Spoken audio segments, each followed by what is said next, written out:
আল্লাহ তার নবীকে মক্কার সবচাইতে অভিজাত বংশ কুরাইশ বংশের মধ্যে আল্লাহ পাঠালেন, আর আমার নবীকে আল্লাহ তাআলা এমন অবস্থায় দুনিয়ায় পাঠালেন, জন্মের আগেই তিনি তার বাবাকে হারালেন, এতিম হয়ে আমার নবী দুনিয়াতে আসলেন। এজন্য আল্লাহ সূরা দোহার মধ্যে বলেছেন, যারা পারেন আমার সাথে মহব্বতে তিলাওয়াত করেন, আলম ইয়াজিদকা ইয়াতীমান ফাআওয়া ওয়া ওয়াজাদাকা দাল্লান ফাহাদা। আল্লাহ তাআলা বলছেন, আলম ইয়াজিদকা ইয়াতীমান ফাআওয়া, ও নবী আমি কি আপনাকে এতিম অবস্থায় পাইনি? এরপরে আমি কি আপনার উত্তম আশ্রয়ের ব্যবস্থা করিনি? আমার নবীকে আল্লাহ এতিম বানিয়ে দুনিয়ায় পাঠালেন। এমন এতিম জন্মের আগেই তিনি তার বাবাকে হারিয়ে ফেললেন। আমার নবীর এতিম অবস্থায় জন্ম হলো, আর জন্মের সময় এমন কিছু অলৌকিক ঘটনা প্রকাশ পেল।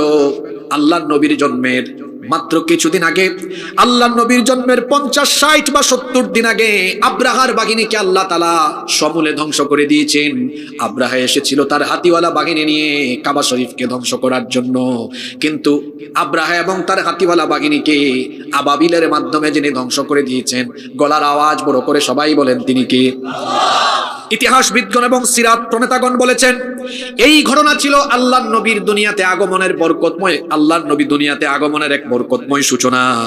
আল্লাহর নবীর যখন জন্ম হলো, নবীজির মা আমিনা বলছেন, যখন আমার ঘরে শিশু মুহাম্মাদুর রাসূলুল্লাহ, আমরা বলি সাল্লাল্লাহু আলাইহি ওয়াসাল্লামের জন্ম হলো, আমি দেখলাম আমার পেট থেকে একটা নূর বের হলো, যে নূরের মাধ্যমে আমার ঘর পুরোটা আলোকিত হয়ে আমি দেখলাম এই নূর সিরিয়ার প্রাসাদগুলোকে পর্যন্ত আলোকিত করে দিয়েছে। আল্লাহর নবীর যখন জন্ম হয়েছে, তখন পারস্য সম্রাট কিসরার প্রাসাদের মধ্যে ভূমিকম্প আরম্ভ হয়েছিল, এবং একটা ভূমিকম্পে সেই রাজপ্রাসাদের 14টা পিলার ভেঙে একেবারে গুড়া হয়ে গিয়েছিল। আল্লাহু আকবার। পারস্যের এক অগ্নিকুণ্ড যা 1000 বছর ব্যাপী বিরতিহীন ভাবে জ্বলছিল, সেটাও নিভে গেল।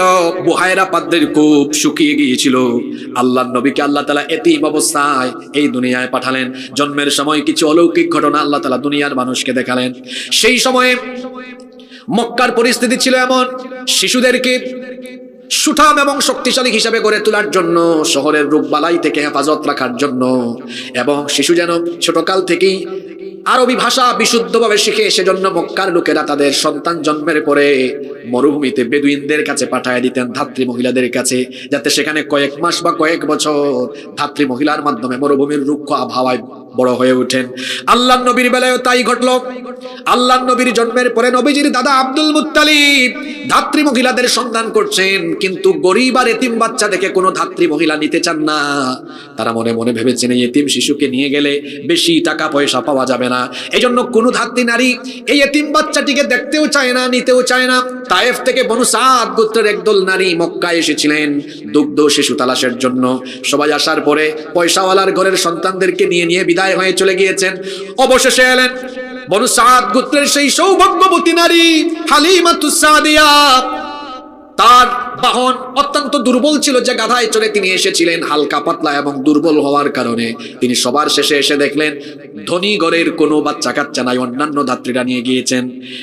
আব্দুল মুত্তালিব হালিমাতুস সাদিয়াকে বললেন, সম্ভবত তুমি কোনো দুগ্ধ শিশু তালাশ করছো, আমার এই ঘরে একটা দুগ্ধ শিশু আছে, এতিম বাচ্চা, বেশি টাকা পয়সা দেওয়া যাবে না, ঘরে ঢুকে দেখো, যদি মন চাইতো নিয়ে যেতে পারো। হালিমাতুস সাদিয়া সঙ্গে সঙ্গে তিনি তার স্বামীর সাথে পরামর্শ করলেন।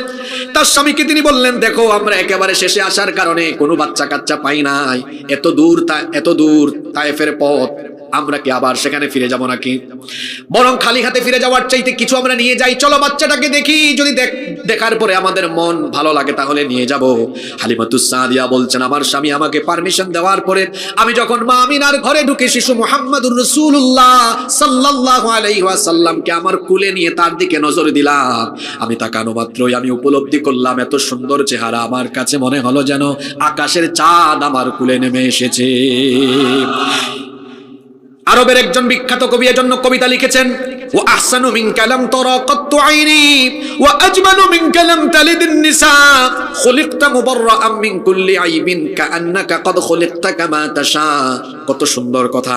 কবি বলছেন আপনার চাইতে সুন্দর কোনো মানুষ এই চক্ষু দেখেনি, আপনার চাইতে কোনো সুন্দর সন্তান পৃথিবীর কোনো নারী জন্ম দেয়নি। এমন ভাবে আল্লাহ আপনাকে এত সুন্দর করে বানিয়েছেন, আপনার মধ্যে কোনো দোষ নাই, ত্রুটি নাই, যেন আপনি যেভাবে চেয়েছেন ততটা সুন্দর করে আপনার রব আপনাকে বানিয়েছেন। হালিমাতুস সাদিয়া বলছেন আমি কোলে নিয়ে আমার কাছে মনে হলো এ তো মানুষ না, আসমানের চাঁদ আমার কোলে নেমে এসেছে। আল্লাহু আকবার। আমার জাতীয় কবিও লিখেছেন, তোরা দেখে যা আমিনা মায়ের কোলে, তোরা দেখে যা আমিনা মায়ের কোলে, মধু পূর্ণিমারি সেথা চাঁদ দোলে, যেন উষার কোলে রাঙা রবি দোলে। তোরা দেখে যা আমিনা মায়ের কোলে, তোরা দেখে যা আমিনা মায়ের কোলে, কুল মখলুকে আজি ধ্বনি উঠে কে এলো ওই, কালেমা শাহাদাতের বাণী ঠোঁটে কে এলো ওই, পরে দুরুদ ফেরেশতা বেহেশতের সব দুয়ার খুলে। তোরা দেখে যা আমিনা মায়ের কোলে, তোরা দেখে যা আমিনা মায়ের কোলে, মধু পূর্ণিমারি সেথা চাঁদ দোলে, যেন উষার কুলে রাঙা রবি দোলে। তোরা দেখে যা আমিনা মায়ের কোলে। আল্লাহু আকবার। হালিমাতুস সাদিয়া বলছেন এবার আমি শিশু নবীজিকে নিয়ে আমি আমার স্বামীর সাথে যখন রওনা দিলাম, তায়েফের উদ্দেশ্যে যখন আমি রওনা দিলাম, আমরা যখন আমাদের দুর্বল সেই বাহনে উঠলাম, দুর্বল সেই বাহনে উঠে দুর্বল সেই গাধায় ওঠার পরে আমরা যখন রওনা দিলাম, আশ্চর্য অবস্থা, যেই গাধা সবার পরে মক্কায় এসে পৌঁছেছিল, এবার সেই গাধা অলৌকিকভাবে অন্যান্য সকল গাধা অন্যান্য সকলের বাহনকে অতিক্রম করে সেই বাহন আমাদের সবার আগে ছুটে চলা আরম্ভ করলো। আমাদেরকে অন্যান্যরা জিজ্ঞেস করলো কি ব্যাপার হালিমা, এটা কি সেই বাহন নয় যেটা অত্যন্ত দুর্বল থাকার কারণে তুমি সবার শেষে এসে পৌঁছেছিলে? তিনি বললেন হ্যাঁ। তারা বললেন তাহলে এটার গতি হঠাৎ করে এত বেড়ে গেল কেন? তিনি বললেন গতি কেমনে বেড়েছে আমিও জানি না, তবে আমার মন বলছে আমার কোলে যাকে নিয়েছি আমার কাছে মনে হচ্ছে আমার কোলে তাকে নেওয়ার পরে গোটা দুনিয়ার বরকত এখন আমার কাছে চলে এসেছে। বাড়িতে গিয়ে দেখলেন কুয়ার মধ্যে পানি বেড়ে গেল, খেজুর গাছে খেজুরের ফলনও বেড়ে গেল, তাদের সকল সম্পদের মধ্যে বরকত নেমে এলো। কারণ দুনিয়ার শ্রেষ্ঠ বরকত মুহাম্মাদুর রাসূলুল্লাহ সাল্লাল্লাহু আলাইহি ওয়াসাল্লামকে তারা নিয়ে এসেছেন। আল্লাহু আকবার। হালিমাতুস সাদিয়ার ঘরে আমার নবী লালিত পালিত হচ্ছিলেন। আমার নবীর বয়স যখন 4 বা 5 বছর, আল্লাহর নবী একদিন বালকদের সাথে খেলতেছিলেন, এমন সময় সাইয়েদনা জিবরিল আমিন নবীর কাছে আসলেন। এসে আল্লাহর নবীকে এক জায়গায় শোয়ায়া তারপরে গলার নিচ অর্থাৎ বুক থেকে নাভি পর্যন্ত এই অংশটা একেবারে ফেরে চিরে তারপরে ভেতর থেকে হৃৎপিণ্ড বের করে জমজমের পবিত্র পানি দিয়ে ধৌত করে আবার প্রতিস্থাপন করলেন। আল্লাহু আকবার। এটাকে আরবিতে বলে শাক্কে সদর, ওপেন হার্ট সার্জারি, সিনা চাক। অন্যান্য বাচ্চারা এটা দেখে ভয়ের চোটে দৌড়ে পালাতে লাগলো। হালিমাতুস সাদিয়াকে গিয়ে বলল সম্ভবত মুহাম্মদ, আমরা বলি সাল্লাল্লাহু আলাইহি ওয়াসাল্লামকে ধরে কেউ হত্যা করতে চাইছে। তিনি ঘটনা শোনার পরে এসে দেখলেন না, আল্লাহর নবী স্বাভাবিক। সুবহানাল্লাহ। এই ঘটনা শুনে তিনি ভয় পেয়ে গেলেন। তারপরে মা আমিনার ঘরে 6 বছর বয়সে যখন আল্লাহর নবী ফিরে গেলেন, আরে আমার এতিম নবী 6 বছর বয়সে তিনি তার মাকেও হারিয়ে ফেললেন। জন্মের আগে বাবা হারালেন, জন্মের পরে মাকেও হারালেন, এতিম হয়ে আমার নবী জন্ম দিলেন। এতিমের কষ্ট সেজন্য নবী বুঝেন। আল্লাহ তাআলা এজন্য কোরআনে নবীর মাধ্যমে আমাদেরকেও জানিয়েছেন ফাআম্মাল ইয়াতীমা ফালা তাকহার, খবরদার এতিমদেরকে ধমক দিও না, তাদের সাথে কোনো বাজে আচরণ করো না। কারণ যে ব্যক্তি এতিমকে কষ্ট দিবে সে ব্যক্তি যেন রাসূলকে কষ্ট দিবে। আর যে ব্যক্তি এতিমকে ভালোবাসবে, আল্লাহর নবী বলেছেন এতিমকে ভালোবাসলে, এতিমকে লালন পালন করলে কি ফায়দা হবে শোনো। আল্লাহর নবী বলেছেন আনা ওয়া কাফিলুল ইয়াতীমি ফিল জান্নাতি হাকাদা ওয়া দাম্মাস সাবাবাতি ওয়াল ওয়ুসা। এই দুইটা আঙ্গুল নবীজি সাহাবীদেরকে একসাথে দেখায়া বললেন এতিমের দেখাশোনাকারী লালন পালনকারী ব্যক্তি আর আমি নবী কিয়ামতের দিন এইভাবে এক জান্নাতে অবস্থান করব। এই জন্য এতিমদেরকে আমরা মহব্বত করব ইনশাআল্লাহ। কারণ এতিমকে যে কষ্ট দেয় সে রাসূলকে কষ্ট দেয়। অনেকে আছে এতিমের সম্পদ আত্মসাৎ করে খায়, যারা এতিমের সম্পদ আত্মসাৎ করে খায় এরা হলো জাহান্নামের কীট। যারা এতিমের সম্পদ অন্যায় ভাবে পেটে ঢুকায়, আল্লাহ কোরআনে বলেছেন তারা তাদের পেটের ভেতরে জাহান্নামের আগুন ঢুকায়। আল্লাহ আমাদেরকে এতিমের প্রতি দরদি হওয়ার তৌফিক দান করেন, বলেন আমিন। যখন আল্লাহর নবী তার মাকেও হারিয়ে ফেললেন, এরপরে তার দাদা আব্দুল মুত্তালিব তাকে লালন পালন করা আরম্ভ করলেন। কিন্তু হায় রে হায়, 8 বছর বয়সে তার দাদাও ইন্তেকাল করলেন। এরপরে আল্লাহর নবী তার চাচা আবু তালেবের আশ্রয়ে চলে গেলেন। আবু তালেবের আশ্রয়ে তিনি বড় হতে লাগলেন। আল্লাহর নবীর বয়স যখন 12 বছর, তখন তিনি তার চাচার সাথে সিরিয়ার উদ্দেশ্যে একটা বাণিজ্যিক কাফেলার সাথে তিনি যুক্ত হলেন। যখন তারা সিরিয়ার সীমান্ত বুসরার কাছে পৌঁছালেন, একজন খ্রিস্টান পাদ্রী এই কাফেলাকে দেখে এগিয়ে আসলো। এই খ্রিস্টান পাদ্রী জীবনেও কোনো কাফেলাকে অভ্যর্থনা জানানোর জন্য কখনোই সে এগিয়ে যায়নি। কি আশ্চর্য অবস্থা! মক্কা থেকে আসা একটা বাণিজ্যিক কাফেলাকে ওয়েলকাম করার জন্য এই পাদ্রী নিজেই যখন এগিয়ে আসলো, লোকেরা জিজ্ঞেস করলো, আজকে এমন কি হলো? কেন মক্কা থেকে আসা এই কাফেলাকে অভ্যর্থনা জানানোর জন্য তুমি ছুটে আসলে? সে কাছে গিয়ে বলল, আমি এমনি এমনি আসি নাই, কারণ এই কাফেলার মধ্যে এমন এক বালককে আমি দেখলাম, সে যখন হেঁটে আসতেছিল প্রত্যেকটা গাছ এবং পাথর তাকে সালাম দিচ্ছিল। কোনো গাছ আর পাথর সালাম বা সাজদা নবী ছাড়া অন্য কাউকে দেয় না। আমি এটা দেখার পরে সঙ্গে সঙ্গে এগিয়ে যখন আসলাম, আসার পরে দেখলাম তার ঘাড়ের নিচে নবুয়তের সিলমোহর মারা আছে। আমার বুঝতে বাকি রইল না, ইনি কোনো সাধারণ ব্যক্তি নন, ইনি হলেন আখিরি নবী, ইনি হলেন শেষ নবী। আল্লাহু আকবার। তিনি বললেন, এই বাচ্চা, এই বালকের অভিভাবককে আবু তালেব বললেন, আমি তার চাচা। পাদ্রী বললেন, এক্ষুনি তাকে মক্কায় ফেরত পাঠান, কারণ ইহুদিরা যদি খবর পায় হত্যা করে ফেলতে পারে। আবু তালেব তখন সিরিয়ায় তার ভাতিজাকে নিয়ে না ঢুকে আল্লাহর নবীকে মক্কায় ফেরত পাঠালেন। আল্লাহর নবী এইভাবে করে বড় হয়ে উঠতেছিলেন। আল্লাহর নবীর কর্মজীবন কেমনে শুরু হলো? এখানে তরুণ এবং যুবক যারা আছেন, আল্লাহর নবীর কাছ থেকে শিখেন। বেকার থাকা যাবে না। যখন আপনি কলেজ ইউনিভার্সিটিতে পড়বেন, তখন থেকেই আপনি পড়াশোনার পাশাপাশি ইনকাম করা যায় কিনা সেই চিন্তায় মশগুল হবেন, কারণ বেকার থাকা এটা মুমিনের স্বভাব হতে পারে না। দারিদ্রতা মানুষকে কুফুরের দিকে নিয়ে যায়। অভাব অনটন এটা বড় খারাপ জিনিস। পেটের মধ্যে ভাত না থাকলে নামাজের মধ্যে মনোযোগ আসে। এই জন্য দারিদ্রতা দূরীকরণের জন্য আপনাকে কর্মঠ হতে হবে। কাজের মধ্যে কোনো লজ্জা নাই। কাজ সেটা ছোটই হোক না কেন, কোনো অসুবিধা নাই। কাজ তো কাজই, ছোট আর বড় কি। কাজ করলে আল্লাহ নবী বলেছেন, যারা 2 হাতে কষ্ট করে উপার্জন করে আল্লাহ তাআলা তাদেরকে বড় মহব্বত করেন। সুবহানাল্লাহ। এজন্য আমার তরুণ ভাইদেরকে, যুবক ভাইদেরকে বলবো, দেখেন আল্লাহ নবী নিজেই বলেছেন, আমি যখন বয়সে তরুণ তখন আমি মাত্র কয়েক কিরাতের বিনিময়ে মক্কার অনেক মানুষদের ছাগলের রাখালি আমি করেছি। আল্লাহ নবীর কর্মজীবন শুরু হয়েছে ছাগলের রাখালগিরি করার মধ্য দিয়ে। আল্লাহ নবী আরো বলেছেন, শুধু আমি নয়, পৃথিবীর সকল নবী এবং রাসূলদেরকে ছাগলের রাখালগিরি যিনি করিয়েছেন তিনি কে? প্রশ্ন হতে পারে, নবী রাসূলদেরকে দিয়ে আল্লাহ কেন ছাগলের রাখালগিরি করালেন?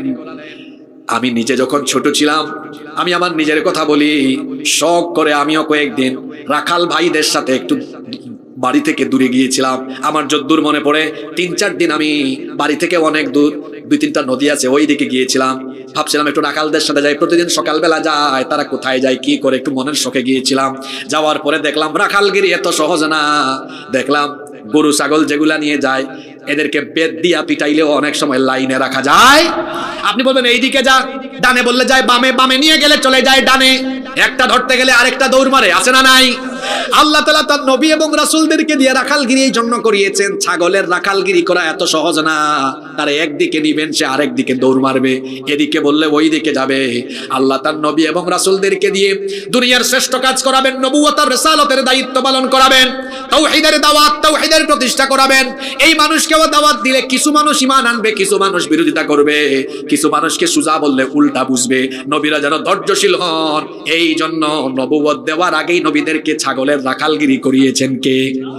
আমার নবী মাত্র কয়েক কিরাতের বিনিময়ে, নবীজি বলছেন, শোনো, আমি মাত্র কয়েক কিরাতের বিনিময়ে, সামান্য কিছু টাকার বিনিময়ে আমি অনেক ব্যক্তিদের ছাগলের রাখালগিরি করেছি। এখান থেকে আমার আপনার শিক্ষা হলো, কাজ সেটা যত ছোট হোক বড় হোক, কাজ করতে কোনো লজ্জা থাকা যাবে। এজন্য যুবক ভাইদেরকে বলবো, পড়াশোনা করেন। এখন তো উবার এসেছে, পাঠাও এসেছে। ঢাকায় থাকেন, চিটাগংয়ে থাকেন, আপনি আপনার কলেজ শেষ হলে পরে একটু উবার চালান, পাঠাও চালান, টিউশনি করান, উদ্যোক্তা হন, অনলাইনে ব্যবসা করেন। এখন অনলাইন বিজনেস আছে না নাই? অনলাইন বিজনেস করেন, ই-কমার্স সাইটে বিভিন্ন ব্যবসায় যুক্ত হতে পারেন। ছোট ছোট কাজ করেন, শুরুতেই বড় ব্যবসায় হাত দিয়েন না, লস খাইলে একেবারে শেষ হয়ে যাবেন। ছোট ছোট কাজ করে অভিজ্ঞতা নিয়ে বড় ব্যবসা করলে কোনো লস হওয়ার সম্ভাবনা থাকবে। এজন্য প্রথমে ছোট থেকে বড় হতে হয়। আল্লাহ নবী বলছেন, আমি তো মাত্র কয়েক কিরাতের বিনিময়ে মক্কায় অনেক ব্যক্তির ছাগল চড়িয়েছি। এভাবে তার কর্মজীবন আরম্ভ হলো। আল্লাহ নবীর আল্লাহর নবীর সততা, সত্যবাদিতা, আমানতদারিতা, স্বচ্ছতা, জবাবদিহিতা, ধীরে ধীরে করে এই চারিত্রিক গুণগুলো গোটা মক্কায় ছড়িয়ে পড়ল। মক্কার মধ্যে তখন অনেক মানুষ ছিলেন যারা নিজেরা ব্যবসা পরিচালনা না করে ব্যবসার মধ্যে টাকা ইনভেস্ট করে কিছু স্টাফ কর্মচারী রাখতেন, তাদেরকে দিয়ে ব্যবসা করাতেন। এই ধরনের একজন ধর্নাঢ্য নারী ছিলেন খাদিজা আত-তাহেরা। খাদিজা রাদিয়াল্লাহু আনহা, তিনি শুনলেন মক্কায় একজন যুবক আছেন যিনি অত্যন্ত পরিচ্ছন্ন ইমেজের অধিকারী, যিনি অত্যন্ত আমানতদার, যিনি অত্যন্ত সজ্জন একজন ব্যক্তি। আল্লাহর নবীর কথা শুনে তিনি তখন আল্লাহর নবীকে তার ব্যবসার জন্য পরিচালক হিসাবে নিয়োগ করলেন। সিরিয়ায় একটা কাফেলা দিয়ে পাঠালেন, সাথে তার দাসীকে দিলেন, তার দাসীকে সাথে দিলেন, অন্যান্য স্টাফদেরকে দিলেন। আল্লাহর নবীর নেতৃত্বে যখন সেই কাফেলা গেল, এই কাফেলা ওই ব্যবসায়িক বাণিজ্যে এত বেশি লাভ করেছিল, এত বেশি বেনিফিট করেছিল, খাদিজা রাদিয়াল্লাহু আনহার কোনো ব্যবসায়িক কাফেলা এত পরিমাণ লাভ আগে করতে পারে নাই। আল্লাহু আকবার। দাসী এসে বলল, আমি আরেকটা আশ্চর্য ব্যাপার লক্ষ্য করেছি, তিনি যেদিকে হেঁটে গিয়েছেন আকাশের একটা মেঘের টুকরা তাকে ছায়া দিয়েছে। আল্লাহু আকবার। তার সততা, স্বচ্ছতা, জবাবদিহিতা, আমানতদারিতা সব গুণে মুগ্ধ হয়ে খাদিজা রাদিয়াল্লাহু আনহা আল্লাহর নবীর বয়স থেকে আরো 15 বছরের বড় হওয়া সত্ত্বেও তিনি নিজেই আল্লাহর নবীকে বিবাহের প্রস্তাব দিলেন। আল্লাহু আকবার। লম্বা ঘটনা, বিয়ে শাদী হয়ে গেল। আল্লাহর নবীর বয়স ধীরে ধীরে করে 34 বা 35 যখন চলে গেল, এর আগে হিলফুল ফুজুল তিনি যৌবনকালে গঠন করলেন। যুবক ভাইরা এখান থেকে আরেকটা শিক্ষা নেন, আল্লাহর নবী সামাজিক অত্যাচার অনাচার মোকাবেলার জন্য এবং গরিব দুঃখীদেরকে সহযোগিতার জন্য তিনি একটা সামাজিক সংগঠন প্রতিষ্ঠা করেছিলেন, যেটার নাম হলো হিলফুল ফুজুলের জন্য। যুবকদেরকে বলবো, আমরা যৌবন বয়সে একা একা মানুষের হয়তো উপকার করার সামর্থ্য নাও থাকতে পারে, কিন্তু 10 মিলে যখন কাজ করব তখন আমাদের কাজটা সহজ হয়ে যাবে। আমরা সবাই মিলে মানবিক এবং সামাজিক কাজে আমরা সবাই পার্টিসিপেট করব ইনশাআল্লাহ। 35 বছর যখন নবীজির বয়স, কাবা ঘর সংস্কার করবে কুরাইশরা, কারণ এর আগে একটা ভয়াবহ বন্যায় কাবা ঘর ক্ষতিগ্রস্ত হয়েছিল, তার আগে আবার ভয়াবহ আগুন লেগে দেয়ালের কিছু অংশ ক্ষতিগ্রস্ত হয়েছে। এবার কাবা ঘরের সংস্কার কাজে আল্লাহর নবী নিজেও যোগ দিলেন, নিজে তিনি পাথর বহন করেছিলেন। কাবা ঘর যখন সংস্কারের কাজ একেবারে শেষের দিকে চলে আসলো, একটা সমস্যা দেখা দিল, হাজারে আসওয়াদ পাথর কে নিয়ে ওখানে লাগাবে, কারণ অনেকগুলো গোত্র কেউ এই বরকতময় কাজে ছাড় দিতে চায় না। এক গোত্রের নেতা বলে আমরা লাগাবো, আরেক গোত্রের নেতা বলে না, এই হাজারে আসওয়াদ আমরা নিয়ে স্থাপন করব। তুমুল ঝগড়া আরম্ভ হলো। যখন তুমুল এই ঝগড়া আরম্ভ হলো, তাদের প্রবীণ একজন নেতা আবু উমাইয়া বললেন, ঝগড়া বন্ধ করো। এরপরে কাবা ঘরের প্রধান ফটক দিয়ে যিনি সবার আগে ঢুকবেন তিনি এই বিষয়ের ফয়সালা দিবেন। কিছুক্ষণ পরে দেখা গেল প্রধান ফটক দিয়ে পরবর্তীতে আসা ব্যক্তি আর কেউ নন, মুহাম্মাদুর রাসূলুল্লাহ সাল্লাল্লাহু আলাইহি ওয়াসাল্লাম। আল্লাহর নবীকে দেখে সবাই খুশি, কারণ ছোট কাল থেকে তারা দেখেছে আল্লাহর নবী কখনো মিথ্যা বলেন না। আল্লাহু আকবার। কখনো মানুষকে কষ্ট দেন না, কখনো তিনি কোনো মানুষের ক্ষতি করেন না। তারা বলল, এক বাক্যে বলল, মুহাম্মদ যদি ফয়সালা দেন আমাদের কোনো আপত্তি।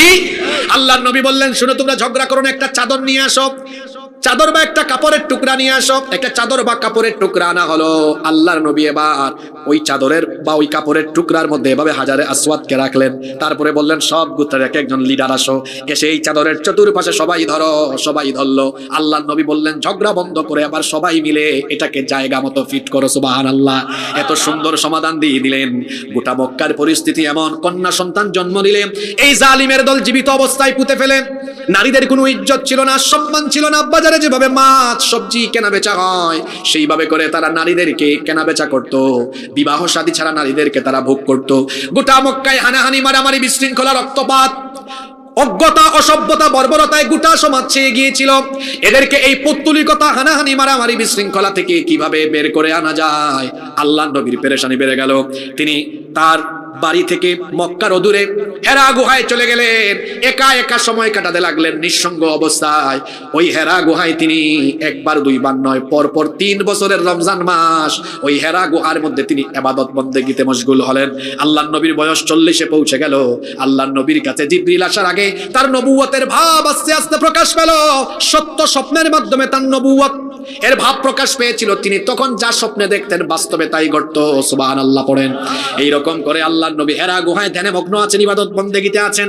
40 বছর নবীজির বয়স তখন। হেরা গুহায় আল্লাহর নবী ধ্যানে মগ্ন আছেন। রমাদানের শেষ দশকের লাইলাতুল কদর, কদরের রাতে হঠাৎ করে এক রাতে জিবরিল আমিন আল্লাহর নবীর কাছে এবার চলে আসলেন। সুবহানাল্লাহ।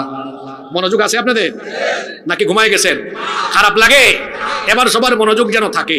আমি মুখতাসার করে বলছি, বিস্তারিত বললে এখানে 12-14 দিন তা না বললে মোটামুটি বলা যাবে, মুখতাসার করে বলছি, মনে রাখার চেষ্টা করবেন ইনশাআল্লাহ। জিবরিল আমিন আসলেন, আসার পরে আল্লাহর নবীকে বললেন ইকরা, আপনি পড়ুন।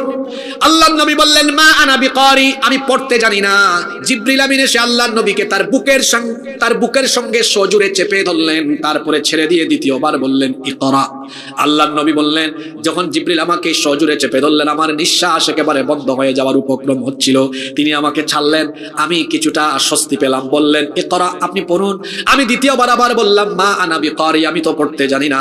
জিবরিল আমিন তৃতীয়বার আল্লাহর নবীকে তার বুকের সঙ্গে চেপে ধরলেন, এরপরে আল্লাহর নবীকে ছেড়ে দিলেন। ছেড়ে দেওয়ার পরে তিনি এবার আল্লাহর নবীকে শোনায়া দিলেন। সূরা আলাকের 5টা আয়াত নাজিল হয়ে গেল। পড়েন আমার সাথে, ইকরা বিসমি রাব্বিকাল্লাযী খালাক, খালাকাল ইনসানা মিন আলাক, ইকরা ওয়া রাব্বুকাল আকরামুল্লাযী আল্লামা বিল কলম, আল্লামাল ইনসানা মা লাম ইয়ালাম।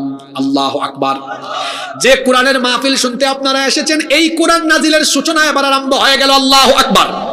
আল্লাহর নবী ভয় পেয়ে তিনি এবার বাড়িতে চলে গেলেন। বাড়িতে গিয়ে তিনি তার প্রিয়তমা স্ত্রী আমাদের মা আম্মা জান খাদিজা আত-তাহরা রাদিয়াল্লাহু আনহাকে বললেন, জাম্মিলুনি, আমাকে কম্বল দিয়ে চাদর দিয়ে তাড়াতাড়ি ঢেকে দাও। লাকাদ খাশিতু আলা নাফসি, আমি বড্ড ভয় পেয়েছি, আমি আমার নিজের জীবন নিয়ে আশঙ্কা করছি। তিনি পুরো ঘটনা শোনালেন, বললেন সম্ভবত কোনো জিন আমাকে আসর করেছে। এবার স্ত্রী বললেন, ওয়াল্লাহি, আল্লাহর কসম, লা ইউযিকাল্লাহু আবাদা, আল্লাহ আপনাকে কখনো অপমানিত করবেন না। কোনো জিন বা ভূত আপনাকে আসর করার প্রশ্নই ওঠে না, কারণ আপনার মতো মানুষ গোটা মক্কায় আর হতে পারে। একজন হাজবেন্ড কেমন এটা বউয়ের চাইতে ভালো কেউ আর জানে। সেই স্ত্রী বলছেন, কেন আল্লাহ আপনাকে এমন পরিস্থিতিতে ফেলবেন, আপনার মতো ভালো মানুষ গোটা মক্কায় আর নাই। একদিন 2 দিন নয়, 15টা বছর হয়ে গেল আপনার সাথে আমি সংসার করি। আপনার ইনসাইড আউটসাইড বাহির ভেতর সবই তো আমার জানা। আমি তো আপনাকে দেখেছি, আপনি কখনো মানুষকে ঠকান না, প্রতারিত করেন না, দুর্বলকে সাহায্য করেন, প্রতিবেশীকে সাহায্য করেন, অন্যের বোঝা নিজে বহন করেন। এই রকম একজন ব্যক্তি তো কখনো অপমানিত হতে পারে না বা ভূত আসর করতে পারে না। তিনি ওয়ারাকা বিন নওফেলের কাছে নিয়ে গেলেন। ওয়ারাকা বিন নওফেল পুরো ঘটনা শুনলেন। তিনি ইনজিলের বিখ্যাত পণ্ডিত ব্যক্তি ছিলেন। পুরো কাহিনী শোনার পরে বললেন, আপনার কাছে কোনো জিন বা ভূত আসে নাই, এসেছেন আপনার কাছে ওহীর বাহক ফেরেশতা জিবরিল। আল্লাহু আকবার। তিনি ইতিপূর্বে মুসা এবং অন্যান্য পয়গম্বরদের কাছে এসেছেন। উনি যদি পুনরায় আপনার কাছে আবার আসেন, আপনি ভয় পাবেন না, তিনি যা বলেন আপনি তা শুনবেন। কিন্তু একটা আফসোস লাগতেছে, আপনার জাতির লোকেরা একদিন আপনাকে এলাকা থেকে বের করে দিবে। ততদিন যদি আমি বেঁচে থাকি, অবশ্যই আমি আপনাকে সাহায্য করব। আল্লাহর নবী বললেন, এটা বড় আশ্চর্য কথা, গোটা মক্কার মানুষ আমাকে পছন্দ করে ভালোবাসে, তারা কেন আমাকে মক্কা থেকে বের করে দিবে? তখন ওয়ারাকা বিন নওফেল বললেন, এর আগে এটা সকল নবীদের সুন্নত ছিল, স্বজাতীয় লোকদের কাছে যতদিন পর্যন্ত তারা কালেমার দাওয়াত দেন নাই ততদিন তারা ভালো ছিলেন। যখনই তারা দাওয়াত দিয়েছেন, তখনই তারা গালিগালাজ, নির্যাতন, নিপীড়নের সম্মুখীন হয়েছেন। নবীদের তরিকা অনুসরণ করে এখনো নবীগণের ওয়ারিস আলেমরা যখন নবীগণের তরিকায় দাওয়াত দেন, তখনও নবীগণের ওয়ারিস আলেম উলামারাও ধর্ম ব্যবসায়ী, মৌলবাদী, জঙ্গিবাদী, গালিগালাজ এবং অন্যায়ভাবে জেল জুলুমের সম্মুখীন হয়ে থাকে। ওয়ারাকা বিন দাঁড়ান এখন আগে ভাগে স্লোগান দিয়ে ক্লান্ত হয়ে যায় না। এখন তো মাত্র শুরু হয়েছে, তাই না? কষ্ট হচ্ছে নাকি আপনাদের? মোনাজাত দিয়ে দিব? মাত্র তো ওহী নাজিল হলো, এখন কেমনে মোনাজাত দিতাম বলেন? হ্যাঁ, মাক্কি জীবনের সবচেয়ে সেনসিটিভ টাইম এখন আরম্ভ হয়েছে। এতক্ষণ যে ওয়াজ শুনছে সব সুবহানাল্লাহর ওয়াজ, অর্থাৎ কুরআন নাজিল হওয়ার আগে সব সুবহানাল্লাহর ওয়াজ। বলবেন হুজুর সুবহানাল্লাহ মানে কি? নবীর জন্ম হয়েছে, সিরিয়ার প্রাসাদ আলোকিত হয়েছে, সুবহানাল্লাহ। তো সুবহানাল্লাহ ওয়াজ না? আর এখন সুবহানাল্লাহর ওয়াজ না, এখন শুরু হবে মারামারির ওয়াজ।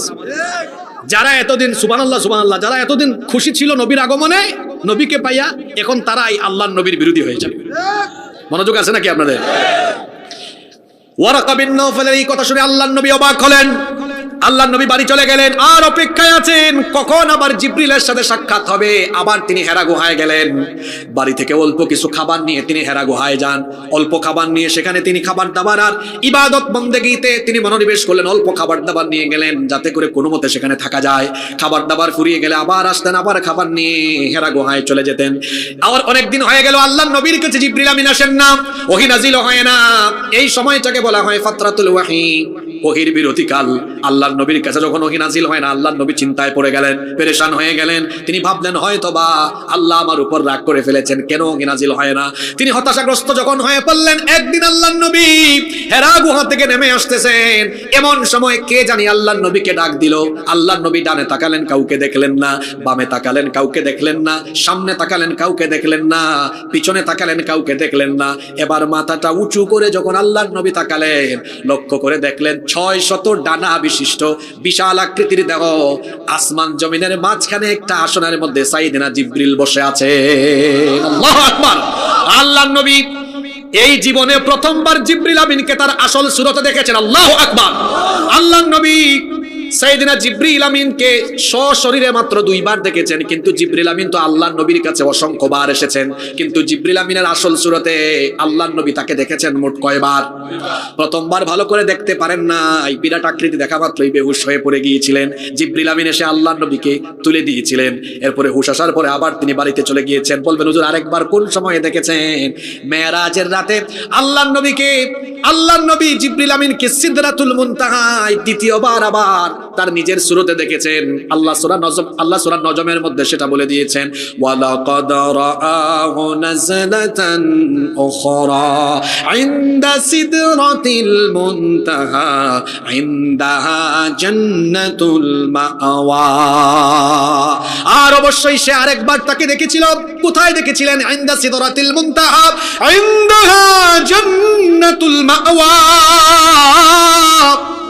সিদরাতুল মুনতাহার নিকটে, যা জান্নাতুল মাওয়ার নিকটে, সেই সিদরাতুল মুনতাহায় জিবরিল আমিনকে আল্লাহর নবী দ্বিতীয়বার দেখেছেন। এই মোট আল্লাহর নবী জীবনে জিবরিল আমিনকে জিবরিলের আসল সুরতে দেখেছেন কয়বার?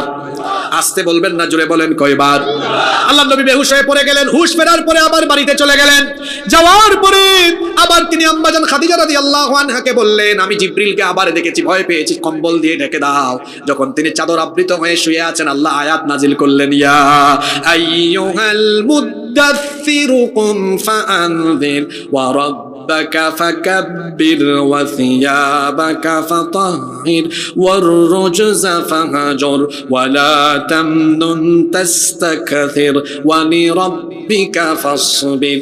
আল্লাহর নবীর কাছে সূরা মুদাথথিরের আয়াতগুলো নাজিল হলো। এবার আল্লাহর নবীর দাওয়াতি মিশন আরম্ভ হলো। দাওয়াত দেওয়া আরম্ভ করলেন। তবে আল্লাহর নবী প্রথমে গোপনে গোপনে দাওয়াত আরম্ভ করলেন, প্রকাশ্যে দাওয়াত দিলেন না, গোপন দাওয়াত আরম্ভ করলেন। আর দাওয়াত আরম্ভ করলেন আগে নিজের ঘর থেকে। সবার আগে তার নিজের বিবিকে দাওয়াত দিলেন। তার নিজের বিবি বললেন, আপনার যে চরিত্র 15 বছর ধরে দেখতেছি, আগে থেকেই মনে হয়েছে এগুলো সাধারণ মানুষের চরিত্র নয়, এটা পয়গাম্বরী চরিত্র।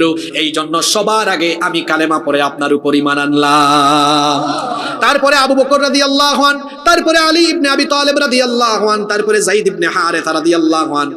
এই 4 জন প্রাথমিক পর্যায়ে ইসলাম কবুল করলেন। 3 বছর আল্লাহর নবী গোপনে গোপনে দাওয়াত দিলেন, ইন্ডিভিজুয়ালি দাওয়াত দিলেন, ব্যক্তিগত দাওয়াত, ব্যক্তি একেবারে মানুষের দুয়ারে দুয়ারে গিয়ে গিয়ে গোপনে গোপনে গোপনে গোপনে বাছাই করা কিছু লোকদেরকে দাওয়াত দিলেন। আল্লাহর নবী যখন দাওয়াত আরম্ভ করলেন, তখন ইসলাম গ্রহণের সবচাইতে এগিয়ে এসেছে যুবকেরা, সবচাইতে বেশি বিরোধিতা করেছে বুড়ারা। চাচারা রাগ করেন না, আবার এটা যুবকদেরকে বোঝানোর জন্য বলতেছে। আজকের মাহফিলে যুব সমাজের অবদান আছে না নাই?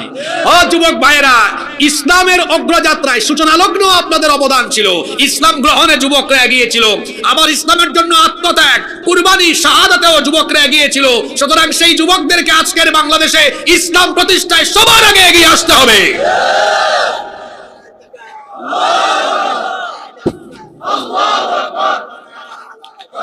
স্লোগান আপনি পড়ে দিয়েন না, হ্যাঁ, একটু সময় নেন, আমি আপনাদের জায়গা মতো তুলে দেই। কষ্ট হচ্ছে নাকি আপনাদের? তাহলে বলেন তো, আল্লাহর নবী এবার দাওয়াত আরম্ভ করেছেন, প্রকাশ্য না গোপন? আপনারা তো সবাই বললেন না প্রকাশ্য না গোপন? না, প্রকাশ্য নয়। আমার পিছন থেকে একজন বলতেছেন প্রকাশ্য না গোপন। কি দাওয়াত?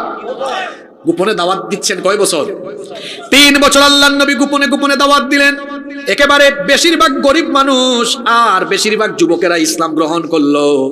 3 বছর গোপনে গোপনে দাওয়াত দেওয়ার পরে আল্লাহ তার নবীর কাছে এবার ওহী নাজিল করলেন, ওয়া আনযির আশীরাতাকাল আকরাবিন ওয়াখফিদ জানাহাকা লিমান ইত্তাবাআকা মিনাল মুমিনিন ফাইন আসাউকা ফাকুল ইন্নী বারীউম মিম্মা তা'মালুন। আল্লাহ তার নবীকে বললেন, আপনি আপনার নিকটাত্মীয়দেরকে প্রকাশ্যে দাওয়াত দেওয়া আরম্ভ করেন। অন্য আয়াতে আল্লাহ বলছেন, ফাসদা বিমা তু'মারু ওয়া আ'রিদ আনিল মুশরিকিন। আল্লাহ তার নবীকে বললেন, আপনাকে যে ব্যাপারে আদেশ দেওয়া হয়েছে আপনি তা পালন করুন, অর্থাৎ প্রকাশ্যে দাওয়াত দেন। কাফিরদেরকে পরোয়া করবেন না, মুশরিকদেরকে পরোয়া করবেন না। এবার কান লাগান, মনোযোগ দিয়ে শুনেন। আল্লাহর নবীর কাছে প্রকাশ্য দাওয়াত দেওয়ার আদেশ আসার পরে এবার আল্লাহর নবী সাফা পাহাড়ে চলে গেলেন। বুখারী শরীফের হাদিস। হাদি সাহেবরা, আপনারা যখন হজ করতে যান, উমরা করতে যান, তাওয়াফ করার পরে যে পাহাড়, 2টা পাহাড়ের মধ্যে আপনারা সাই করেন, দৌড়াদৌড়ি করেন, চক্কর দেন, দৌড়াদৌড়ি করেন, যে 2টা পাহাড়ের মধ্যে, ওই 2টা পাহাড়ের নাম কি? সাফা আর মারওয়া।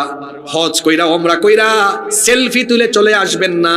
সাফা পাহাড়ের ইতিহাস ওখানে গিয়ে মনে করার চেষ্টা করবেন।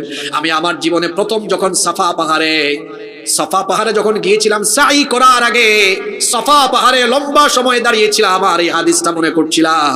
মনের অজান্তেই যখন চক্ষু দিয়ে পানি বের হয়েছে, আহারে আমি হয়তো সাফা পাহাড়ের এমন জায়গায় দাঁড়িয়েছি যেখানে আমার নবীর কদম পড়েছিল, হয়তোবা এখানেই আমার নবীর রক্ত পড়েছিল। গায়ের লোম সেদিন দাঁড়িয়ে গিয়েছিল, এই হাদিসটা সেদিন মনে পড়েছিল। এটা তো সেই পাহাড় যে পাহাড়ে আল্লাহর নবী তার জীবনে প্রথমবারের মতো এই পাহাড়ে উঠে মক্কার কাফিরদেরকে ডেকে প্রকাশ্যে কালেমার ঘোষণা দিয়েছিলেন। আল্লাহু আকবার। সাই আরম্ভ করার আগে কয়েক মিনিট সেখানে দাঁড়িয়েছিলাম, আর এই হাদিসের কথা মনে করে অবস্থাটা এমন হয়েছিল, গায়ের প্রতিটা লোম দাঁড়িয়েছিল, আর হৃদয়ের মধ্যে সেই স্মৃতি নাড়া দিয়েছিল। আমার নবী তো এই পাহাড়েই দাঁড়িয়ে সব কাফিরদেরকে দাওয়াত দিয়েছিলেন, আর কাফিররা আমার নবীকে এই পাহাড়ে রক্ত ঝরিয়েছিল। এটা তো সেই সাফা। আল্লাহর নবী সাফা পাহাড়ে উঠলেন। সাফা পাহাড়ে আরোহণ করার পরে ইয়া সাবাহাহ বলে সম্বোধন করলেন। সেই যুগে ইয়া সাবাহাহ বলা হলে সবাই বুঝতো সম্ভবত কোনো গুরুত্বপূর্ণ খবর আছে। আল্লাহর নবী ইয়া সাবাহাহ বলার পরে মক্কার সকল গোত্রের লোকেরা সাফা পাহাড়ের চারদিকে গিয়ে সমবেত হয়ে গেল। আল্লাহর নবী সমবেত সবাইকে বলে উঠলেন, আরাআইতুকুম লাউ আখবারতুকুম আন্না খাইলাম বিল ওয়াদি তুরিদু আন তুগিরা আলাইকুম আকুনতুম মুসাদ্দিকিয়া। শোনো, আমি যদি তোমাদেরকে বলি এই পাহাড়ের অপর প্রান্তে শত্রুরা তোমাদেরকে আক্রমণ করার জন্য প্রস্তুতি নিয়েছে, তোমরা কি আমার কথা বিশ্বাস করবে নাকি? কাফিররা তখন বলল, নাম মা জাররাবনা আলাইকা ইল্লা সিদকা। কেন বিশ্বাস করব না? তোমার চাইতে সত্যবাদী কোনো মানুষ এই মক্কায় থাকতে পারে? তুমি যদি বলো এক বাক্যে আমরা মেনে নিব, বিশ্বাস করব। আল্লাহর নবী তখন বললেন, তোমরা যদি আমাকে এতটাই বিশ্বাস করো তাহলে আমি তোমাদেরকে বলছি, শোনো, ফা ইন্নী নাযীরুল লাকুম বাইনা ইয়াদাই আযাবুন শাদীদ।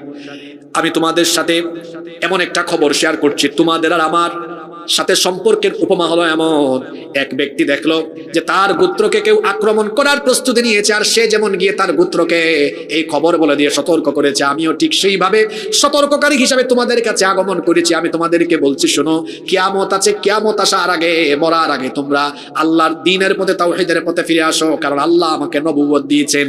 যদি তোমরা সফল কাম হতে চাও, কালেমার ঘোষণা দাও, লা ইলাহা লা ইলাহা ইল্লাল্লাহু মুহাম্মাদুর রাসূলুল্লাহ সাল্লাল্লাহু। শুনতেছেন তো আপনারা? আজকে খুব ভালো বিষয় দিয়েছেন, কমিটিকে ধন্যবাদ। এই ওয়াজগুলো সব জায়গায় হয় না। এবার যে কাফেররা একটু আগে বললো তুমি যা বলবে তা বিশ্বাস করব, মানব, এখন তারা কই কি? মা জামাতানা ইল্লা লিহাদা। এইগুলা বলার জন্য আমাদেরকে বুঝে এখানে ডেকে নিয়ে আসছো না? তোমার কোনো কাম নাই? আবু লাহাব সেখানে উপস্থিত ছিল, এত রাগ উঠলো তার, সে তখন বলে উঠলো, তাব্বাল্লাকা ইয়া মুহাম্মদ, মুহাম্মদ তুমি ধ্বংস হয়ে যাও, নাউজুবিল্লাহ। তার সামনে একটা পাথর ছিল, এই পাথরটা হাতে নিয়ে রাগ নিয়ন্ত্রণ করতে না পেরে আমার নবীর মাথার দিকে ছুঁড়ে মারলো। সেই পাথরটা আমার নবীর মাথায় পড়ে আমার নবীর মাথা ফেটে রক্ত বের হয়ে আল্লাহর নবীর রক্তে সাফা পাহাড় ভিজে গিয়েছে। আমার নবী সেখানেই পড়ে গেলেন। এই আবুল আহাব বলল, তাব্বাল্লাকা ইয়া মুহাম্মদ, মুহাম্মদ তুমি ধ্বংস হয়ে যাও। আল্লাহ নবী রক্ত ঝরালো, আল্লাহ নবীকে গালিয়ে দিল। আল্লাহ বরদাস্ত করলেন না, সঙ্গে সঙ্গে আল্লাহ আয়াত নাজিল করলেন। যেই হাত দিয়ে পাথর মেরেছে আল্লাহ বললেন, তাব্বাত ইয়াদা আবি লাহাবিন ওয়া তাব মা আগনা আনহু মালুহু ওয়া মা কাসাব সায়াসলা নারান যাতা লাহাবিন ওয়া তাব হাম্মালাতাল হাতাব ফি জিদিহা হাবলুম মিন মাসাদ। ধ্বংস হোক আবুল আহাবের দুহাত, এবং ধ্বংস হোক সে নিজেও। আল্লাহর নবীকে গালি দেওয়ায়, আঘাত করায় আল্লাহ কি সহ্য করেছেন? আরে যেখানে আল্লাহর নবীকে আঘাত করলে আল্লাহ সহ্য করেন না, সেখানে আল্লাহর নবীকে আঘাত করে হলে আল্লাহর নবীর উম্মত বরদাস্ত করতে পারবে না। এই বাংলাদেশে আমরা একবার দুইবার নয়, বারবার দেখেছি আল্লাহর নবীর শান মানে আঘাত করে অনেকেই অনেক কথা এবং কাজ করেছে। আমরা সতর্ক করছি, আমরা আমাদের বাপ দাদা 14 গোষ্ঠীকে গালি দিলেও হজম করার শক্তি আমাদের আছে, কিন্তু খবরদার আমার ঈমান, আমার জান, আমার প্রাণ, আমার নবীকে নিয়ে একটা কথা বলা হলে সেই জিহ্বা আমরা টেনে ছিঁড়ে ফেলবো।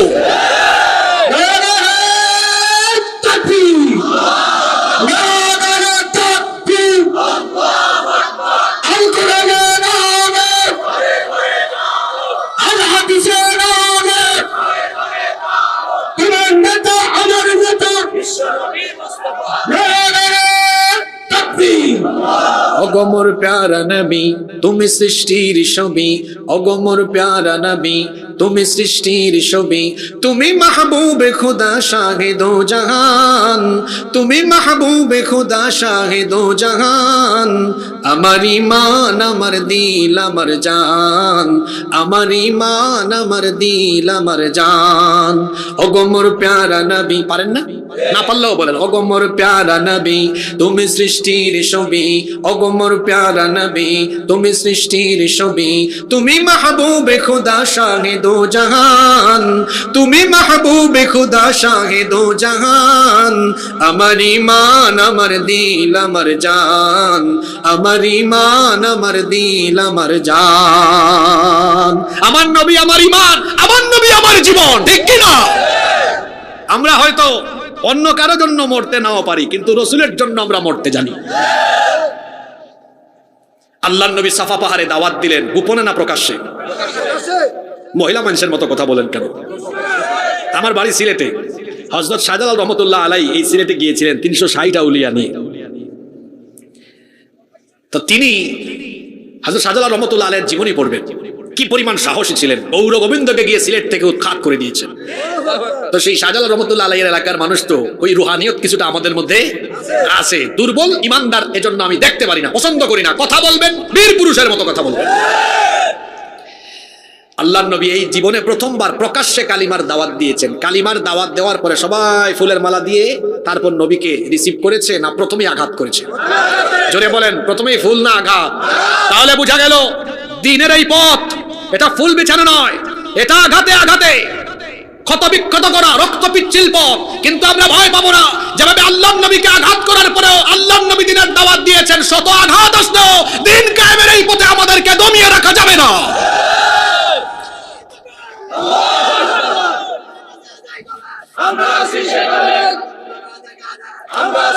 সম্মানিত ভাইয়েরা, এর আগের 3 বছর ছিল, আল্লাহ আমার ভাইকে কবুল করেন, বলেন আমিন।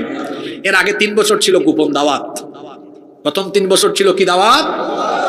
3 বছর পর এবার শুরু হয়েছে কি? জোরে বলেন না। এতদিন ভালো ছিলেন, এখন আর ভালো।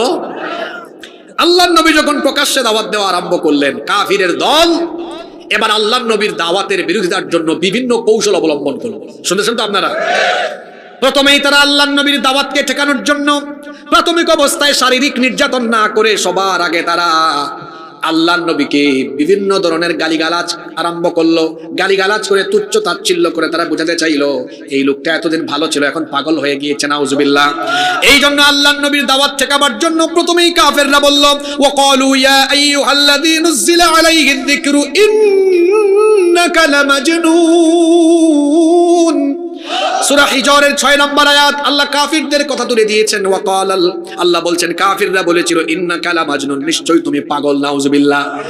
তারা বুঝাতে চাইলো এই লোকটা ভালো ছিল, এখন পাগল, তার কাছে কেউ আর যাইও। আল্লাহর নবীকে এতটুকু বলে তারা ক্ষান্ত হয়নি। তারা আরো বলল ওয়াকালাল কাফিরুনা হাদা সাহিরুন কাযাব, এই লোকটা জাদুকর, এই লোকটা হলো মিথ্যাবাদী। নাউজুবিল্লাহ। দেখেন এতদিন তারা বলল আল আমিন, এতদিন তারা বলল আমাদের আরবের সবচাইতে ভালো মানুষ, এখন তারা বলে আরবের সবথেকে পাগল, আরবের সবথেকে বড় মিথ্যাবাদী, আরবের সবথেকে বড় জাদুকর। নাউজুবিল্লাহ। তারা আরো বলল আরবের সবথেকে বড় কবি, এই কবি, এই গণক, মিথ্যাবাদী, জাদুকর, তার কাছে তোমরা কেউ যাইও না। তাহলে বোঝা গেল যেই যুগে কোরআন নাজিল হয়েছিল সেই যুগে কোরআন বিরোধীরা কোরআন ওয়ালাকে গালিগালাজ করেছে নাকি প্রশংসা করেছে? এখন চুপ থাকবেন না, কারণ এখন যত কথা বলবো সব আপনার দেশের সাথে, সমাজের সাথে মিলবে। তাহলে যেই যুগে কোরআন নাজিল হয়েছে সেই যুগে কোরআন বিরোধীরা কোরআন ওয়ালাকে গালি দিয়েছে না প্রশংসা করেছে? তা আপনি কেমনে আশা করেন কোরআনের কথা বললে আপনার প্রশংসা করবে? এখনো দেখবেন কোরআন বিরোধীরা 1500 বছর পরেও কোরআনওয়ালারা যখন কোরআন প্রচার করে তখন তারা গালিগালাজ করে। গালির জায়গায় আছে খাসলত কোরআন বিরোধীরা ধরে রেখেছে, শুধু ভার্সনটা, মডেলটা আপডেট করেছে। সেই যুগের গালি ছিল পাগল, জাদুকর, কবি, মিথ্যাবাদী, গণক। আর 1500 বছর পরের আপডেট গালি হলো 1500 বছর পরের আপডেট গালি হলো মৌলবাদী, জঙ্গিবাদী, স্বাধীনতা বিরোধী, চেতনায় রাজাকার আর ধর্ম ব্যবসায়ী। আইফোন প্রতি বছরই বের হয়, আইফোনের নাম আইফোনই থাকে, শুধু ভার্সন কি হয় 11, 12, 13, 14, 15, এখন কত চলে 16 না? এখন নাম ঠিক আছে, ভার্সন শুধু চেঞ্জ হয়েছে। যুগে যুগে কাফিররা তাদের খাসলত ধরে রেখেছে, গালির জায়গা আছে, শুধু ভার্সনটা চেঞ্জ করেছে। আলেমদেরকে ধর্ম ব্যবসায়ী বলে গালি দাও। ধর্ম ব্যবসায়ী কারা আমরা চিনি, সকালে থাকে টুপি ছাড়া, আবার বিকালে থাকে টুপিওয়ালা হয়ে, এইভাবে সকালে টুপি ছাড়া আবার বিকালে টুপিওয়ালা যারা প্রকৃত ধর্ম ব্যবসায়ী তারা। যারা ধর্ম ব্যবসায়ী বলছে দেখেন এই গত সপ্তাহের কাহিনী দেখছেন না, সকালে টুপি ছাড়া বিকালে, বুঝেন না আপনারা কথা? আকলমানদেরকে ইশারা দিলে বোঝা যায়। ওই যিনি সকালে টুপি ছাড়া বিকালে টুপিওয়ালা, উনি আবার 3 দিন আগে বলেছেন রাজনীতির সাথে কোরআনের কোনো সম্পর্ক। লাগাম সংযত করে কথা বলুন। আপনি কোরআনের রাজনীতি করেন না, কইরেন না, কিন্তু কোরআনের সাথে রাজনীতির সম্পর্ক নাই এমন কথা বলার কোনো অধিকার আপনার নাই।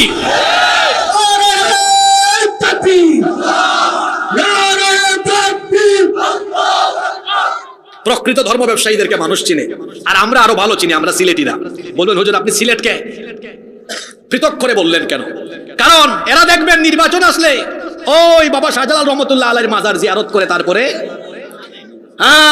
কেউ যায় মাথায় হিজাব আর পট্টি দিয়ে, কেউ যায় সাদা পায়জামা পাঞ্জাবি আর সাদা টুপি দিয়ে, তারপরে এইরকম বেশভূষা ধারণ করে নির্বাচনের টাইমে খুব টুপিওয়ালা, হিজাবওয়ালা, খুব পাঞ্জাবিওয়ালা আলেমদের ধারে ধারে গিয়ে বলবে ইসলামের বিরুদ্ধে যাব না। ক্ষমতায় যাওয়ার পরে হিজাব পট্টি, তারপরে মাথার টুপি পাঞ্জাবি খুলে আবার ইসলামের বিরুদ্ধে কাজ করে যারা প্রকৃত ধর্ম ব্যবসায়ী হলো তারা। সম্মানিত ভাইয়েরা, ভাই আপনি বসেন। সম্মানিত ভাইয়েরা, আপনারা বলেন যারা আলেমদেরকে ধর্ম ব্যবসায়ী বলে গালি দেয়, এই হুজুরদের লিবাস পরিবর্তনে দেখেছেন? কথাবার্তার কোনো চেঞ্জ আছে? না, আমাদের কথাবার্তায় কোনো চেঞ্জ, আচার আচরণে, চলনে বলনে, লিবাসে কোনো পরিবর্তন। আমরা আপনাদেরকে চিনি, ওই যে বললাম সকালে টুপি ছাড়া বিকালে টুপিওয়ালা। সম্মানিত ভাইয়েরা, তাহলে আল্লাহর নবীর দাওয়াত ঠেকাবার জন্য প্রশংসা করেছে না গালি দিয়েছে? এই যুগে গালি আর নাই। গালি শুনলে আপনারা খুশি না বেজার? বেজার হবেন কেন? গালি পাইলে, গালি শুনলে বুঝছি আমার দাওয়াত কবুল হয়েছে। আমার দাওয়াত কি হয়েছে? যেমন আমাদেরকে সবাই পছন্দ করে বিষয়টা এমন নয়। মাঝে মাঝে অনেকে আমাদেরকেও গালি দেয়, ফেসবুকে গালি দেয়, ইউটিউবে গালি দেয়, আমাদের অগোচরে অনুপস্থিতিতে গালি দেয়। কেউ গালি দিলে আমরা খুশি হই না, আমরা তখন বুঝি যাই হোক আমাদের দাওয়াত বা আমাদের কথাবার্তা শোনার পরে কারো যদি খারাপ লাগে, বুঝতেছি তাইলে এই যুগেরও কোরআন বিরোধী যারা আছে, কোরআন ভালো লাগে না, এরা গালিগালাজ করে, আর আমাদের মনে তখন শান্তি লাগে। কি লাগে? শান্তি লাগে। কারণ মন্দের জবাব ভালো দিয়ে দিতে হয়। কেউ গালি দিলে আমি কি তাকে গালি দিব? এই কাফেররা নবীকে গালি দেয়, আর আল্লাহ নবীকে বলছেন ওয়াসবির আলা মা ইয়াকুলুনা ওয়াহজুরহুম হাজরান জামিলা, আপনি সবর করুন, উত্তম ভাবে অ্যাভয়েড করুন। গালির জবাব গালি নয়। ওয়া ইযা খাতাবাহুমুল জাহিলুনা ক্বালু সালামা, জাহিলদের সাথে তর্ক করবেন না। আপনাকে কেউ গালি দেয়, আপনার সাথে যদি কারো ফরিদগঞ্জ বাজারে দেখা হয় যে আপনারে গালি দেয়, বোকা দেয়, দেখতে পারে না, বলবেন আসসালামু আলাইকুম ভাই, আসেন আপনারে নিয়ে চা খাই। গালির জবাব গালি না, সুন্দর ব্যবহার। এটা জুতার বাড়ির চাইতে আরো মারাত্মক হয়ে যাবে। এজন্য আমরা গালির জবাব গালি নয়, ভালো আচরণ দিয়ে দিব ইনশাআল্লাহ। ও নিজেই শরমে পড়ে যাবে, হায় হায় কারে গালি দেয়, তো ফেরেশতার চাইতে আরো উত্তম। এজন্য বলেছি গালির জবাব গালি না, মাঝে মাঝে সুন্দর আচরণ দিয়েও ওইটা জুতার বাড়ির চাইতে আরো ভালো আঘাত করা যায়। আল্লাহ এই গুণে আমাদেরকে গুণান্বিত হওয়ার তৌফিক দেন। কি বলে ভাই সাউন্ড নাই, সাউন্ডের কারণে কান ফেটে যায়, আপনি বলেন সাউন্ড নাই, আসলে শোনা যায় না। ও আচ্ছা বুঝছি, এখানে আসলে হরন ওনার পেছনে আর এটাও এদিকে ঘোরানো, কিন্তু এই দুইটা বক্স আপনার সাউন্ড খুব ভালো, আপনি ওই যে দুইটা বক্স আছে না, অল্প একটু এদিকে ঘুরাই দেন। অপারেটর ভালো আছে, মাইক খুব ভালো, আল্লাহ এদের ব্যবসায় বরকত দেন, বলেন আমিন। তাহলে তারা কি করলো? গালিগালাজ করলো। কষ্ট হচ্ছে নাকি আপনাদের? গালিগালাজ করেই শেষ হলো না। আল্লাহর নবীকে যত গালি দেয়, যত বেশি বকা দেয়, আল্লাহর নবীর দাওয়াত তত বেশি ফলপ্রসূ হয়। সুবহানাল্লাহ। এখনো দেখবেন এক গোষ্ঠী বের হয়েছে বাংলাদেশে, কিছু জনপ্রিয় আলেম আছেন যাদের মাহফিলে লক্ষ লক্ষ মানুষের আগমন হয়। যখন তারা সত্য কথা বলেন, কিছু মানুষের গায়ে আগুন ধরে গালিগালাজ করে, কিন্তু গালিগালাজ করে লাভ হয় না। যত গালি দেয় তাদের মাহফিলে তত বেশি মানুষের ভিড় বাড়ে। দেখেন নাই কুরআনের কিংবদন্তি খাদেম শহীদ আল্লামা দেলাওয়ার হোসেন সাঈদী রহমাতুল্লাহ আলাইহিকে যুদ্ধাপরাধী, মানবতা বিরোধী, এমনকি ধর্ষণকারীর মতো আজে বাজে ট্যাগ দিয়ে ভেবেছিল সাঈদী সাহেবকে বাংলাদেশের মানুষের কাছ থেকে দূরে ঠেলে দিবে, কিন্তু যত বেশি অপবাদ দিয়েছে আল্লামা সাঈদীর প্রতি মানুষের ভালোবাসা তত বেশি বেড়েছে। সম্মানিত ভাইয়েরা, এই দেশে আলেমদেরকে জনবিচ্ছিন্ন করার চেষ্টা যারা করেছে, 5 তারিখে তারা নিজেরা জনবিচ্ছিন্ন হয়ে মামু বাড়িতে পালিয়ে গিয়েছে। আলেমদেরকে জনবিচ্ছিন্ন করার অপচেষ্টা করবে যারা, জনগণ থেকে বিচ্ছিন্ন হয়ে ধ্বংসের কিনারে পড়ে যাবে তারা। কারা কারা জানি আবার বাংলাদেশে থেকে লাফ মারে, তুমি বেহায়া, তোমার এই জন্য বেহায়া বললাম, তুমি পাতি নেতা এখনো দেশে আসো, এই যে চামচামি করো, তোমার তো ঢাকা এয়ারপোর্টে যাওয়ার মতো ভাড়ার পয়সাও নেই, কিন্তু তোমার নেতা নেত্রী তোমারে ফালাইয়া তুইয়া চলে গেল সেফ এক্সিট নিয়ে। এখন তুমি তাদের পক্ষে গুণগান গাইয়া যদি নিজের পায়ে নিজের কুড়াল মাইরা নিজে বিপদে পড়ো, তোমার মতো ব্যাককল দুনিয়াতে আর নাই। ব্যাককল এই জন্য বললাম, তোমাকে বেহায়া এই জন্য বললাম, তুমি যাদের জন্য সংগ্রাম করো, যাদের জন্য তুমি রাস্তায় নামো, তারা তো নিজেরা স্বার্থপর, তারা তুমি মরে গেলেও তার কিছু যায় আসে না, তোমার লাশের উপর দিয়েও তারা ভালো থাকতে চায়। বুঝলে বুঝপাতা, না বুঝলে তেজপাতা। এত ভালো হয়ে গেলে পালাইলো কেন বলেন আপনারা? এই দেশে গত 15 বছর অসংখ্য আলেমরা জেলে গিয়েছেন কি জানেন নাই? তাদের জন্য দেশ ছেড়ে যাওয়ার সুযোগ ছিল না? জোরে বলেন, সুযোগ ছিল কি ছিল না? যায় নাই। এমন কি আপনারা জানেন যে ছেলেগুলো আন্দোলন করেছে এদেরকেও ডেকে নিয়ে, এটা আমার কথা নয়, ওরাই তো বলে, এখন বলে না যে আমাদেরকে বিদেশে সেটেল করার কথা বলা হয়েছে, কিন্তু ওরা বিদেশ যায় নাই, গিয়েছে। ওরা জানে মৃত্যু হতে পারে, তাও তারা এই দেশের মানুষের মুক্তির জন্য তারা প্রাণ বাজি রেখে কাজ করেছে। কই কেউ তো পালিয়ে যায় নাই, বিদেশ যায় নাই। 15 বছর এই দেশে মানুষ জুলুম নির্যাতন সহ্য করে থাকতে পারলো, আপনি 5 তারিখের পরে 5 মিনিটও থাকতে পারলেন না। তার মানে বোঝা গিয়েছে আপনারা এই দেশের স্বার্থে কাজ করেননি, ভারতের স্বার্থে কাজ করেছেন। এজন্য ভারতীয় কোন পাঁচটা গোলামদেরকে আর এই বাংলাদেশে মাথা উঁচু করে দাঁড়াতে দেওয়া হবে না, হবে না, হবে না।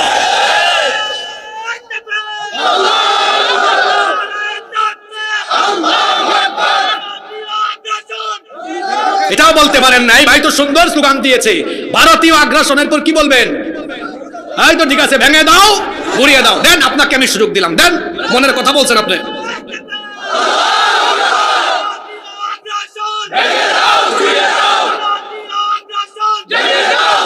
আমি নিজেই কেন এই ভাইকে সুযোগ দিলাম জানেন? দাঁড়ান, আমি নিজেই কেন এই ভাইকে স্লোগানের সুযোগ দিলাম জানেন? কারণ ভারত হচ্ছে আমাদের এমন এক বন্ধু নামের শত্রু, এরা কোনোদিন আমাদের বন্ধু ছিল না। এরা নিতে জানে, দিতে দেখেন না, জায়গায় জায়গায় বাদ দিয়ে রেখেছে।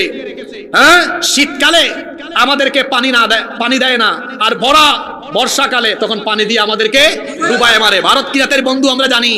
এই তো আপনাদের এই এলাকায় বন্যা হইতো না গত বছর, এটা ভারতীয় পানি। কি পানি? এখানে উঠছিল পানি, এরা নাকি বন্ধু। তারপরে সীমান্তে ফেলানির লাশ, ভারত কি জাতের বন্ধু আমরা জানি। ওরা স্বার্থপর, ওরা তাদের স্বার্থ চিনে বন্ধু হয়ে বন্ধুর মতো থাকলে আমাদের কোনো আপত্তি নাই, কিন্তু বন্ধুর জায়গায় প্রভু হয়ে এই দেশের উপরে দাদাগিরি করতে হলে, দাদাগিরি করার চেষ্টা করলে এই দেশের জনগণ, এই দেশের মানুষ তা রুখে দিবে। তাদের কিছু টিভি চ্যানেল আছে, তারপরে ওখান থেকে কি কথা বলে, আক্রমণাত্মক কথা, এটা দখল করবো, ওইটা দখল করবো। তোদের বাপ দাদার এটা দেশ না, দখল করবি। আমার দেশের মানচিত্রের দিকে কেউ যদি কালো হাত বাড়ায়, এই দেশের 20 কোটি জনগণ সেই এদেশে ভারতীয় আগ্রাসন আর কোনোদিন চলতে দেওয়া হবে না। এজন্য আমি এই ভাইকে সুযোগ দিয়েছি, এদেশে একজন দেশপ্রেমিক মানুষ বেঁচে থাকতে ভারতীয় কোন এজেন্ডা আর বাস্তবায়ন করতে দেওয়া হবে না। আপনারা কে কি ভাবেন জানি না, কিন্তু আমি এই জেন জি যুবকদের মনের কথা জানি। একজন যুবকও বাংলাদেশে ভারতীয় আধিপত্যবাদ চায় না। কি যুবক ভাইরা, আপনারা কি বাংলাদেশে ভারতীয় আধিপত্য দেখতে চান? দেখছেন, চায়না বলেই তো আবু সাঈদ আর মুগ্ধের মতো যুবকেরা নেমে এসেছিল, তারা জীবন দিয়ে প্রেরণা জুগিয়েছিল বলে এই লক্ষ লক্ষ যুবকদের ত্যাগের বিনিময়ে ভারত মুক্ত বাংলাদেশ আমরা পেয়েছি।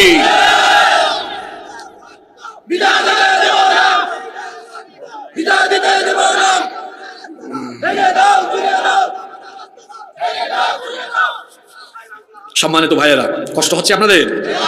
কোথায় ছিলাম মনে আছে? বলে গেছেন আপনারা? কোথায় ছিলাম বলেন তো? আল্লাহর নবীকে গালিগালাজ করেছে, কিন্তু আল্লাহর নবীর দাওয়াত থামাতে পারে নাই। গালিগালাজ, তারপরে নাচ গান বাজনা ছড়িয়ে দেওয়া, লম্বা ঘটনা, সেদিকে আমি যাচ্ছি না। আল্লাহর নবীকে নানা প্রশ্ন বানে তারা জর্জরিত করতো। তুমি যদি নবী হও তাহলে তুমি এতিম কেন, গরিব কেন? আল্লাহকে নবী বানানোর জন্য কোনো ধনী মানুষ খুঁজে পান নাই। মক্কায় আর তায়েফে অনেক ধনী মানুষই তো আছেন। এই ধরনের কথা তারা বলতো, আখিরাত নিয়ে সন্দেহ করতো। কাফেররা, ইহুদিরা বিভিন্ন ধরনের প্রশ্ন করতো। আল্লাহর নবীকে তারা থামানোর শত চেষ্টা করেও যখন আল্লাহর নবীর দাওয়াতকে থামাতে পারে নাই, এবার এই কাফির বেঈমানের দল আল্লাহর নবীকে শারীরিকভাবে নির্যাতন আরম্ভ করলো। আমার নবীকে তারা নির্যাতন শুরু করলো এমন ভাবে, আমার নবী রাস্তায় যখন বের হতেন ঘরের সামনে তারা কাটা বিছিয়ে রাখতো। আমার নবী যখন নামাজে সাজদায় যেতেন, এদিকে তাকান, ওইদিকে কি দেখেন? কি ওয়াজ চলে বুঝতেছেন এখন? আপনি সাজদা দেন, মাথার উপরে মসজিদে কি ঘুরে? কথা বলেন না কেন? আর আমার নবী সাজদা দিয়েছেন, এই কাফিরের গোষ্ঠী উটের নারী ভরিয়ে এনে আল্লাহর নবীর মাথার উপরে ফেলে দিয়েছে। আল্লাহর নবীকে এমন ভাবে কষ্ট দিয়েছে এই কাফিরের দল, আল্লাহর নবীকে এত কষ্ট দিয়েছে। আল্লাহর নবী সাজদায় গেলেন, কাফিরের দল উটের নারী ভরিয়ে এনে আল্লাহর নবীর মাথা মুবারকের উপরে ফেলে দিল। আল্লাহর নবীর দম বন্ধ হওয়ার উপক্রম হয়ে গেল। আল্লাহর নবীর দম বন্ধ হওয়ার উপক্রম হয়ে গেল। ফাতিমা রাদিয়াল্লাহু আনহা দৌড়ে এসে সেটা সরালেন। সরানোর পরে বললেন, তোমরা কি আমার পিতাকে আল্লাহর দ্বীনের দাওয়াত দেওয়ার কারণে মেরে ফেলতে চাও নাকি? আল্লাহর নবী একদিন কাবার চত্বরে নামাজ আদায় করছেন। বুখারীতে হাদিসটি এসেছে। উকবা বিন আবি মুআইত নামে এক নিকৃষ্ট কাফের আল্লাহর নবীকে তার গামছা দিয়া পেঁচায়া কাবা শরীফের চতুর্দিকে টানা হেচড়া আরম্ভ করেছে। আবু বকর রাদিয়াল্লাহু আনহু এই দৃশ্য দেখে এগিয়ে আসলেন। তারপরে ওই কাফেরের কাছ থেকে আল্লাহর নবীকে তিনি প্রোটেক্ট করলেন। এরপরে বললেন, আতাকতুলুনা রাজুলান আইয়াকুলা রাব্বি আল্লাহ, তোমরা কি অপরাধে উনাকে মেরেই ফেলবা নাকি, যিনি ঘোষণা করেছেন আল্লাহ আমার, আমাদের রব, যিনি গলার আওয়াজ বড় করে বলেন তিনি কে? আল্লাহ আমার রব, এই রবি আমার সব। আল্লাহ আমার রব, এই রবি আমার সব। দমে দমে তনু মনে তারি অনুভব। আল্লাহ আমার রব, এই রবি আমার সব। আল্লাহু আকবার। এইভাবে আল্লাহর নবীর উপরে নির্যাতন আরম্ভ হলো। শুধু নবীজি নয়, ঈমান গ্রহণকারী সাহাবীদের উপরেও নির্যাতন আরম্ভ হলো। বিলালের উপরে নির্যাতন হলো, হযরতে খাব্বাব রাদিয়াল্লাহু আনহুর উপরে নির্যাতন হলো, ইয়াসির রাদিয়াল্লাহু আনহুর পুরো পরিবার, তার স্ত্রী সুমাইয়া রাদিয়াল্লাহু আনহা, তাদের ছেলে আম্মার রাদিয়াল্লাহু আনহু, পুরো পরিবারের উপরে নির্যাতন চলছে। আবু জাহাল এদের সবাইকে ধরে মাটিতে গর্ত খনন করে তাদেরকে গর্তের ভেতরে ঢুকায় দিয়ে চাবক পিটা করলো। এরপরে এত নির্যাতন নিপীড়ন আরম্ভ করেছে, না খাওয়ায় নির্যাতন করছে। আল্লাহর নবী এই চিত্র দেখলেন, দেখার পরে বললেন, হে ইয়াসিরের পরিবার, ধৈর্য ধারণ করো, কারণ আল্লাহর জান্নাত তোমাদের জন্য অপেক্ষা করছে। সুমাইয়া রাদিয়াল্লাহু আনহাকে লজ্জাস্থানে আঘাত করে শহীদ করা হলো। তিনি ছিলেন ইসলামের প্রথম শহীদ। ইসলামের প্রথম শহীদ একজন পুরুষ না মহিলা? আসতে বলবেন না, জোরে বলেন, পুরুষ না মহিলা? ইসলাম প্রচারে প্রতিষ্ঠায় নারীদের অবদান অনেক বেশি। সর্বপ্রথম ইসলাম গ্রহণকারী একজন মহিলা, ইসলামের জন্য জীবন দানকারী প্রথম শহীদ একজন মহিলা। মহিলাদের অবদান অনেক বেশি। এইভাবে করে সাহাবীদের উপরেও নির্যাতন আরম্ভ হলো।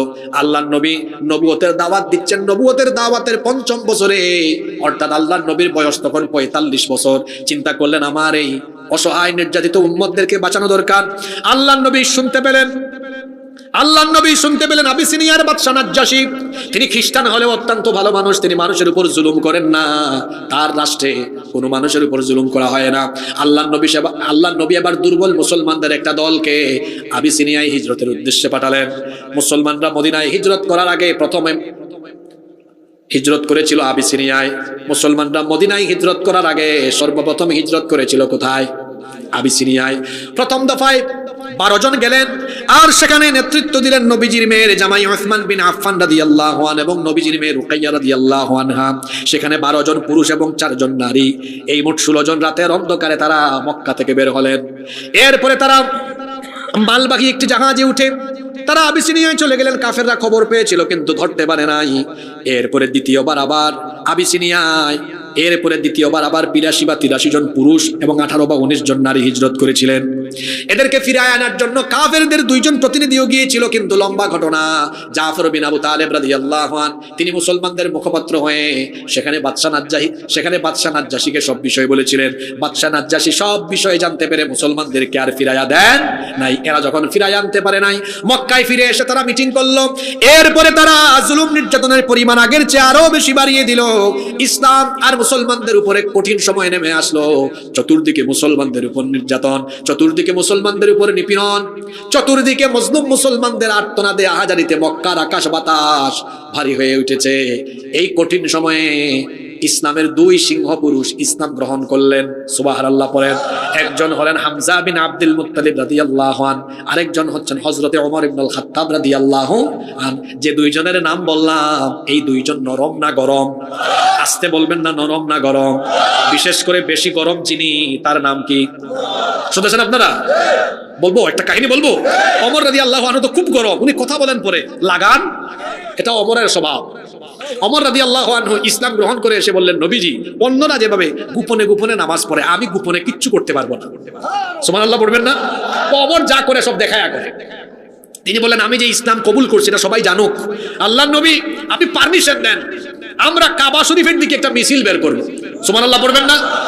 নবীজি দেখলেন এটা ওমর যেটা বলবে এটা করেই বললেন, যাও ওমর, পারমিশন দিলাম। আল্লাহু আকবার।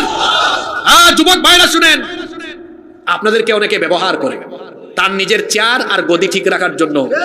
আপনাদেরকে চামচার মতো ব্যবহার করে স্লোগান শিখায় দেয়, আমার নামে স্লোগান দিও, আমার ভাই তোমার ভাই, আপনার সৈনিক তমুকের সৈনিক।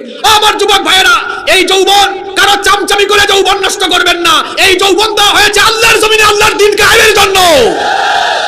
আত্মসম্মান বাড়াও যুবক ভাইয়েরা, কোন নেতা নেত্রীর চামচা হইও না। যুবকরা তো হবে হযরত ওমরের মতো। কার মতো? জোরে বলতে হবে, কার মতো? হযরতে ওমর রাদিয়াল্লাহু আনহু। মুসলমান তো অল্প, হাতে গোনা কয়েকজন। বলে তোমরা দাঁড়াও, তোমরা কি করো? তিনি সামনে আর আরেক দিকে দিলেন হযরতে হামজা রাদিয়াল্লাহু আনহু। 2 জন এবার স্লোগান তুললেন। আচ্ছা, ওমর রাদিয়াল্লাহু আনহুর মিছিলের স্লোগান কি? জালো রে জালো। জোরে বলেন না কেন? এখন অনেকে স্লোগান দেয় জালো রে, পিছনে থেকে আগুন জ্বালো। আমি বললাম কই আগুন জ্বালাবে? কয় আমি জানি না। তারপরে আমার ভাই তোমার ভাই, অমুক ভাই তমুক ভাই। এটা কি মুসলমানের স্লোগান? সেই দিন ওমর রাদিয়াল্লাহু আনহু মিছিল বের করলেন, স্লোগান উঠে গেল লিল্লাহি তাকবীর। এটা ওমর মার্কা স্লোগান হইছে? এটা ওমর মার্কা হইছে? একটু ওমর মার্কা স্লোগান হবে, লিল্লাহি তাকবীর। এই স্লোগান গেছে আবু জেহেলের কানে। কার কানে? দেখতো আমার নির্বাচনী এলাকায় নতুন স্লোগান কারা দেয়? বাইর হইয়া দেখে অল্প কিছু মুসলমান আসতেছে, তারাও রেডি। আয় কিছু কয়, এই দাঁড়া দাঁড়া, পরিস্থিতি তো ভিন্ন, সামনে এটা কারে দেখা যায়? জোরে বলেন, কারে দেখা যায়? কয় দাঁড়া, লিডারকে খবরটা দেই। আবু জেহেলকে গিয়ে বলে, লিডার। কয় কি হয়েছে? কয় পরিস্থিতি সুবিধার না। কয় কি হয়েছে বল? কয় আমাদের সাথে মিটিং করতো আমাদেরই বীর পুরুষ ওমর তো এখন ওইদিকে মিছিলের নেতৃত্ব দিয়ে আসতেছে। আবু জেহেল কয়, অবিশ্বাস্য কথা, কি বলো এটা? আবু জেহেল বাইর হইয়া দেখে সত্যি মিছিলের সামনে কারে দেখা যায়। আবু জেহেল দেখতেছে এক গ্রুপ তো রেডি পিটাবে, কারণ এদের খাসলত হলো মুসলমানদের একটু আওয়াজ শুনলেই পিটানো। আবু জেহেল আর তার সাঙ্গ পাঙ্গদের মতো এখনো মানুষ সমাজে আছে যারা আল্লাহু আকবারের স্লোগান শুনলে পরে হিংস্র হায়নার মতো তাদের উপরে ঝাঁপিয়ে পড়ে। আবু জেহেল দেখে কয়, দেখছো মরার কি খাই ছুটছে, যাও। কেউ যদি তার বউকে বিধবা বানাইতে চাও ওমরের সামনে যাও। কেউ যদি তার নিজের সন্তানদেরকে এতিম বানাতে চাও তো ওমরের সামনে যাও। কর্মীরা দেখতেছে নেতাই আজ ভয় পাইছে, আমরা সামনে গিয়ে লাভ আছে? জোরে মনে লাভ আছে? ও আমার যুবক ভাইয়েরা, আপনাদের কন্ট্রিবিউশন কত বেশি দেখেন। আপনারা তো সেই হযরত উমরের উত্তরসূরি। আপনারা যদি হযরত উমরের উত্তরসূরি হয়ে সেই সাহসী ভূমিকায় আমার এই সংকটাপন্ন বাংলাদেশে আল্লাহর দ্বীন কায়েমের জন্য ঐক্যবদ্ধ হতে পারেন, বাংলাদেশে ইসলামের বিজয় ঠেকানোর কারো সাহসও বাংলাদেশে থাকবে না। প্রভু তুমি বলেছ রাসূল দেবে না, বলনি দেবে না ওমর, বলনি দেবে না হামজা তারিক, খালিদ বিজয় সমর। প্রভু তুমি বলেছ রাসূল দেবে না। আল্লাহ আমার যুবক ভাইদেরকে ওমর রাদিয়াল্লাহু আনহুর মতো কবুল করেন। আপনাদের কষ্ট হচ্ছে নাকি? আমরা শেষের দিকে আসতেছি, মনোযোগ আছে? কাফিররা দেখতেছে হায় রে হায়, পরিস্থিতি সুবিধার না, এখন ওমরও ওই দলে চলে গিয়েছে। সুবহানাল্লাহ পড়বেন না?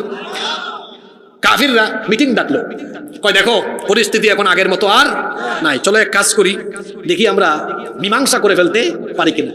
কি বলতেছে? আচ্ছা মুহাম্মদ, আমরা বলি সাল্লাল্লাহু আলাইহি ওয়াসাল্লাম, এক বংশের এক এলাকার মানুষ আমরা, ঠেলাঠেলি বাদ দাও, যা হওয়ার এতদিন হয়েছে। আল্লাহ রাসূল বলতেছেন কি আজকে এরা এত ভালো কথা কয়? আল্লাহ রাসূল ভাবতেছেন দেখি কোন মতলব। নবীজি বললেন কি বলতে চাও বলো। কয় নিজেরা নিজেরা ঠেলাঠেলি করে লাভ নাই, এক কাজ করো, তুমি আর তোমার অনুসারীরা তোমরা কিছুদিন আমাদের মূর্তির ইবাদত করো, আর আমরা কিছুদিন তোমার আল্লাহর ইবাদত করি, 50-50 এই প্রস্তাব নিয়ে আসছে। আল্লাহর নবী তো নিজে থেকে কোনো সিদ্ধান্ত নেন না, হুকুম আসে কার তরফ থেকে? এবার আল্লাহ সূরা নাজিল করলেন, এটা আপনাদের সবার মুখস্থ সূরা, সবাই আমার সাথে পড়েন। কুল ইয়া আইয়ুহাল কাফিরুন লা আ'বুদু মা তা'বুদুন ওয়ালা আনতুম আবিদুনা মা আ'বুদ ওয়ালা আনা আবিদুম মা আবাদতুম ওয়ালা আনতুম আবিদুনা মা আ'বুদ লাকুম দীনুকুম ওয়ালিয়া দীন। ও নবী বলুন, হে কাফিরেরা, তোমরা যার ইবাদত করো আমি তার ইবাদত করি না, আমি যার ইবাদত করি তোমরা তার ইবাদত করো না, তোমরা যার ইবাদত করো আমি তার ইবাদত করব না, আমি যার ইবাদত করি তোমরা তার ইবাদতকারী নও। সুতরাং লাকুম দীনুকুম ওয়ালিয়া দীন, তোমাদের ধর্ম তোমাদের, আমাদের দিন আমাদের। হ্যাঁ, ওইদিকে আর গেলাম না, টাইম বাঁচাই দিছি। আমার দেশে এক রাবিয়া বসরি ছিলেন আর কি, রাবিয়া বসরি এমনি একটু রূপ করতে বললাম আর কি। হ্যাঁ, এই মহিলা কি বলতো, আমি ঘুম থেকে উঠে সবার আগে কি খুঁজি? তাহাজ্জুদ খুঁজি, আর সারাদিন পাখির মতো গুলি করে মানুষ হত্যা করার হুকুম করে। ডক্টর ইউনূস সাহেবকে বলবো, আপনি সংস্কার করবেন পরে, খুনি আর খুনিদের হুকুমদাতাদের বিচার করতে হবে এই দেশে আগে। এরা ঠান্ডা মাথার খুনি। কি মাথার খুনি? রাসূল বলেছেন আল্লাহর কাছে একজন মানুষের জীবনের মূল্য কাবা শরীফের চাইতেও বেশি। সুবহানাল্লাহ মুখ দিয়ে বাইর হয় না? আর আল্লাহ কি বলেছেন? যে একজন মানুষকে অন্যায়ভাবে হত্যা করলো, ফাকান্নামা কাতালান নাসা জামিআ, সে অন্যায়ভাবে একজন মানুষকে হত্যা করে সে সারা দুনিয়ার মানুষকে হত্যা করে। আমি গতকাল আড়াইবাড়ি দরবার শরীফ চিনেন না আপনারা? সেখানে বলেছিলাম আল্লাহর কাছে একজন মানুষের জীবনের মূল্য এত বেশি, সারা দুনিয়ার মানুষ হত্যা করার সমান অপরাধ একজন মানুষ হত্যা করা। সেখানে এরা জুলাই আগস্টে হাজার হাজার মানুষ খুন করে হাজার হাজার মায়ের বুক খালি করেছে। এই সকল ঠান্ডা মাথার খুনিদের বিচার এই দেশে অবশ্যই করতে হবে, প্রত্যেককে ফাঁসিতে ঝুলাইয়া মারতে হবে। একবার ফাঁসি দিলেও হক আদায় হবে না, একবার ফাঁসি দিলে হক আদায়। মারছে কি একজনকে? আমি তো বলি এদেরকে দৈনিক 360 বার ফাঁসি দেওয়ার পরে ফাঁসি দিল, বিচারের হক আদায় হবে? কয়জন মানুষ মারছে চিন্তা করেছেন? ঠান্ডা মাথার খুন, ঠান্ডা মাথার খুন। আমি কি ভুল বলেছি? আচ্ছা, প্রথম আলোর ভিডিওটা কে দেখছেন? একজন, বাকিরা খুব খবর টবর রাখে না। আরো পাওয়া গেছে কি ভাইরা সাভারে দেখছেন না কি করছে? যারা দেখেন নাই ওয়াচ শেষে আজকে দেখে নিবেন, ইউটিউব চ্যানেলে আছে, আপনি দেখলে নিজে ঠিক থাকতে পারবেন না। আমি নিজেই ঠিক থাকতে পারি নাই। এভাবে কি মানুষ মানুষকে খুন করে? ঠান্ডা মাথার খুনি, খুনির দল, অবশ্যই এদেরকে দেশে এনে ফাঁসি দিতে হবে। এদের কোনো ক্ষমা নাই, কোনো মাফ নাই। এই এখানে হাসছে কে? ব্যাকল। আপনার ভাইকে আপনার বোনকে মারা হলে কেমন লাগতো আপনার? কিসের মাফ, কিসের ক্ষমা? খুনির কোনো ক্ষমা? আপনি দিল দরদি হয়েছেন, আপনি আল্লামা সাঈদীকে ফিরিয়ে আনতে পারবেন কি? আপনি কি একজন আলেমকে একজন আলেম মনে করেন? একজন আলেম একটা জীবন্ত লাইব্রেরি। একজন আলেম যখন হাঁটে মনে করবেন একটা বিশ্ববিদ্যালয় হাঁটে। একজন আলেম কি একদিনে তৈরি হয়? একদিনে তৈরি হয়? মসজিদে জুমার দিনে গিয়ে মিম্বরে খুতবা শুনেন, উনি কি জন্মের পরেই মাঠ পেট থেকে বের হয়ে উঠে গেছেন নাকি? ওখানে বহু সাধনা, বহু সাধনা। এখানে আসেন তো আপনি, হ্যাঁ 2 মিনিটে আপনার ঘাম বের হয়ে যাবে, আপনার হাত পা কাঁপবে। একদিনে একজন আলেম তৈরি হয় না। এজন্যই তো বলা হয় মাউতুল আলিমি মাউতুল আলম। একজন আলেমের মৃত্যু মানে একটা জগতের মৃত্যু। একজন সাধারণ মানুষ আর একজন আলেম কি সমান? হ্যাঁ, সমান হইলে তো আলেমরা এত মর্যাদা পাইতো না। রাসূল বলেছেন আমার পরে কোনো নবী আর আসবে না, কিন্তু আমার ওয়ারিস হচ্ছেন এই উম্মতের আলেম উলামা। সুবহানাল্লাহ। আপনি মর্যাদা বুঝেন না? হ্যাঁ, আপনি কি চাইলেই একজন আলেম চলে যাওয়ার পরে এই মানের আরেকজন আলেম সাথে সাথে পাবেন? তবে এত খুশি হওয়ার কারণ নাই, তলে তলে খুশি, যাই হোক মাইরা ফেলছে, শেষ হয়ে গেছে, এমনটা ভাববেন না। কারণ আল্লাহর দ্বীনের দাওয়াত থামবে না। যে জায়গাতে যে ব্যক্তি ছিলেন, হয়তো ওই ব্যক্তির শূন্যতা পূরণ হবে না, কিন্তু ওই চেয়ারে বসে আল্লাহর দ্বীন প্রচারের জন্য আমি না থাকলে আল্লাহর অসুবিধা নাই, আল্লাহ আরেকজন রেডি করে দিবেন। কারণ এই দায়িত্ব নিয়েছেন কে?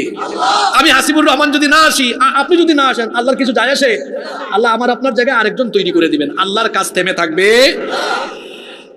ইয়া আল্লাহ, অনেক সময় হয়ে গেছে, কষ্ট হচ্ছে আপনাদের, আমি সংক্ষেপ করছি, ভালো করে শুনেন। তাইলে এবার প্রস্তাব নিয়ে আসছে 50-50। আল্লাহ রাসূল বললেন হবে, তো এবার বলতে ঠিক আছে চলো মীমাংসা করি। লুবনীয় প্রস্তাব কি? তুমি কি নারী চাও নাকি? তাইলে আমাদের আরবের সবচেয়ে সুন্দরী নারী এনে তোমাকে দিব। তুমি কি টাকা পয়সা চাও? একদম টাকা পয়সা দিয়ে তোমার সম্পদশালী বানাবো। নেতৃত্ব চাও? তাও দিব। বলো কি চাও? আল্লাহর রাসূল বললেন ওই যে আকাশে সূর্য আর চাঁদ দেখো, এইটা যেমন আমার হাতে এনে দেওয়া তোমাদের জন্য অসম্ভব, তেমনি সারা দুনিয়ার সব অফার দিয়ে হলেও আমাকে আল্লাহর দ্বীনের পথ থেকে দূরে সরানো অসম্ভব। আল্লাহু আকবার। এখান থেকে কি শিক্ষা নিলেন? দ্বীনের পথের প্রতিক্রিয়া কখনো বাতিলের সাথে আপোষ করে না। কোনো আপোষ নাই, দ্বীনের পথে কোনো আপোষ নাই। আল্লাহর দ্বীন কায়েমের পথে নিজেকে অবিচল রাখতে হবে। এই পথে বাতিলের সাথে কোনো আপোষ হয় না। যে আপোষ করে ও ইসলাম জানে না, ও বুঝে না, ও কুরআন বুঝে না, ও হাদিসও বুঝে না। কি আপোষ করেছেন? না। কাফেররা বলল ঠিক আছে, আপোষ করলা না, এবার মজা বুঝাবো। 3 বছর শিয়াবে আবু তালিবে বন্দি করে রাখা হলো আল্লাহর নবী আর মুসলমানদের। আহারে কি কষ্ট! বেচা কেনা, বিয়ে শাদী, উঠা বসা, চলাফেরা সব বন্ধ। আপনারা বয়কট বললে না বুঝলেও স্যাংশন তো বুঝবেন। স্যাংশন বুঝেন না? স্যাংশন কয় বছরের? কি কষ্ট, ক্ষুধা, দারিদ্রতা, কষ্ট, অনাহার, হাজারিতে শিয়াবে আবু তালিবে মুসলমানরা বিপর্যস্ত হয়ে পড়লো। এই 3 বছর শেষ হওয়ার পরে আল্লাহ রাসূলের জীবনে আরো দুঃখ নেমে আসলো। নবীজির প্রিয়তমা স্ত্রী খাদিজা রাদিয়াল্লাহু আনহার চাচা আবু তালেব পর 2-3 মাসের মধ্যে 2 জনই আল্লাহর দরবারে চলে গেলেন। আল্লাহু আকবার। আল্লাহর নবী আরো বেশি অসহায় হয়ে পড়লেন। আল্লাহর নবী তায়েফে দাওয়াত নিয়ে গেলেন, 10 দিন থাকলেন। তায়েফের লোকেরা কি ভালো আচরণ করলো? খেয়ে না কি তায়েফের লোকেরাও আল্লাহর নবীকে রক্তাক্ত করলো। আল্লাহ তার নবীকে এরপরে এমন এক সফর করালেন যা পৃথিবীর শুরু থেকে শেষ পর্যন্ত এমন সফর দুনিয়াতে কেউ আর করে নাই, করবে না। সুবহানাল্লাহ পড়বেন না? ধুলুক ভুলুক ছাড়িয়ে 7 আসমান পেরিয়ে সিদরাতুল মুনতাহা এক করে আল্লাহ তার নবীকে তার সান্নিধ্য পর্যন্ত সফর করিয়েছেন। আল্লাহু আকবার। জেনজি আপনারা ভাববেন হুজুর এটা কেমনে সম্ভব? উপরের দিকে তো কয়েক মাইল গেলে অক্সিজেন আর থাকেন না। এই জন্য আমেরিকার নাসার বিজ্ঞানীরা যখন তারা উপরের দিকে নবযান পাঠায় বা তারা যখন যায় অক্সিজেনের সিলিন্ডার নিয়ে উঠে, তো 1500 বছর আগে তো বিজ্ঞান ছিল না, তো নবী অক্সিজেনের সিলিন্ডারও নিলেন না, গেলেন কেমনে? শোনেন, সব জিনিস জ্ঞান আর যুক্তি দিয়ে হয় না। আপনার জ্ঞানে, বিবেক বুদ্ধিতে অনেক জিনিস আছে অসম্ভব, কিন্তু আল্লাহর কাছে, যেমন আপনার জ্ঞান বিবেক বুদ্ধি কি বলে আগুন মানুষকে রাখে না, পুরায়। জোরে বলেন, পুরায়। কিন্তু ইব্রাহিম নবীকে কি আগুন পুরাতে পেরেছে? আমার জ্ঞান বিবেক বুদ্ধি বলে পুরায়, আর আল্লাহ বলেছেন আমি চাইলে অসম্ভব। আল্লাহ কি নবী ইব্রাহিমকে হেফাজত করেন নাই? বৃদ্ধকালে ইব্রাহিম নবী তার নাতি নাতনিদের সাথে গল্প করতেছেন। নাতি নাতনিরা বলতেছে, দাদু আপনার জীবনে সবচেয়ে সুন্দরতম দিন কোনগুলো ছিল? তিনি বললেন, শোনো, আমার জীবনে যে দিনগুলোতে আমি সবচেয়ে বেশি শান্তি পেয়েছি, সবচেয়ে শান্তির মুহূর্ত ছিল নমরুদের আগুনে থাকা মুহূর্ত। নাতি নাতনিরা বলল, আগুনে থাকলে শান্তি লাগে কেমনে?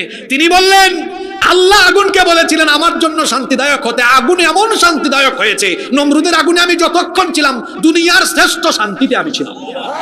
তা আপনার জ্ঞান কি বলে? আগুন পুরায়, আর আল্লাহ বলেন আমি চাইলে আগুন শান্তিদায়ক হবে। সুবহানাল্লাহ পড়বেন না? সাগরের তলদেশে মাছের পেটের ভেতরে গেলে মানুষ বাঁচবে না, মরবে। আর ইউনূস আলাইহিস সালাম কয়দিন ছিলেন? 40 দিন। বাঁচিয়ে রেখেছেন কে? তো যে আল্লাহ ইব্রাহিম নবীকে আগুন থেকে হেফাজত করতে পারেন, ইউনূস নবীকে সাগরের তলে মাছের পেটের ভেতরে বাঁচাতে পারেন, সে আল্লাহ তার সৃষ্টির সর্বশ্রেষ্ঠ সৃষ্টি নবী মুহাম্মদুর রাসূলুল্লাহকে সাল্লাল্লাহু আলাইহি ওয়াসাল্লামকে তার কাছে নিবেন। এটা আল্লাহর কাছে সহজ না কঠিন? সব জিনিস বিজ্ঞান দিয়ে আপনি যাচাই করেন না। আপনার বিজ্ঞান তো ইসলামের কাছে ভিক্ষুক, অসহায়। আপনি যা জেনেছেন এখন, আল্লাহ তা বলেছেন আরো বহু আগে।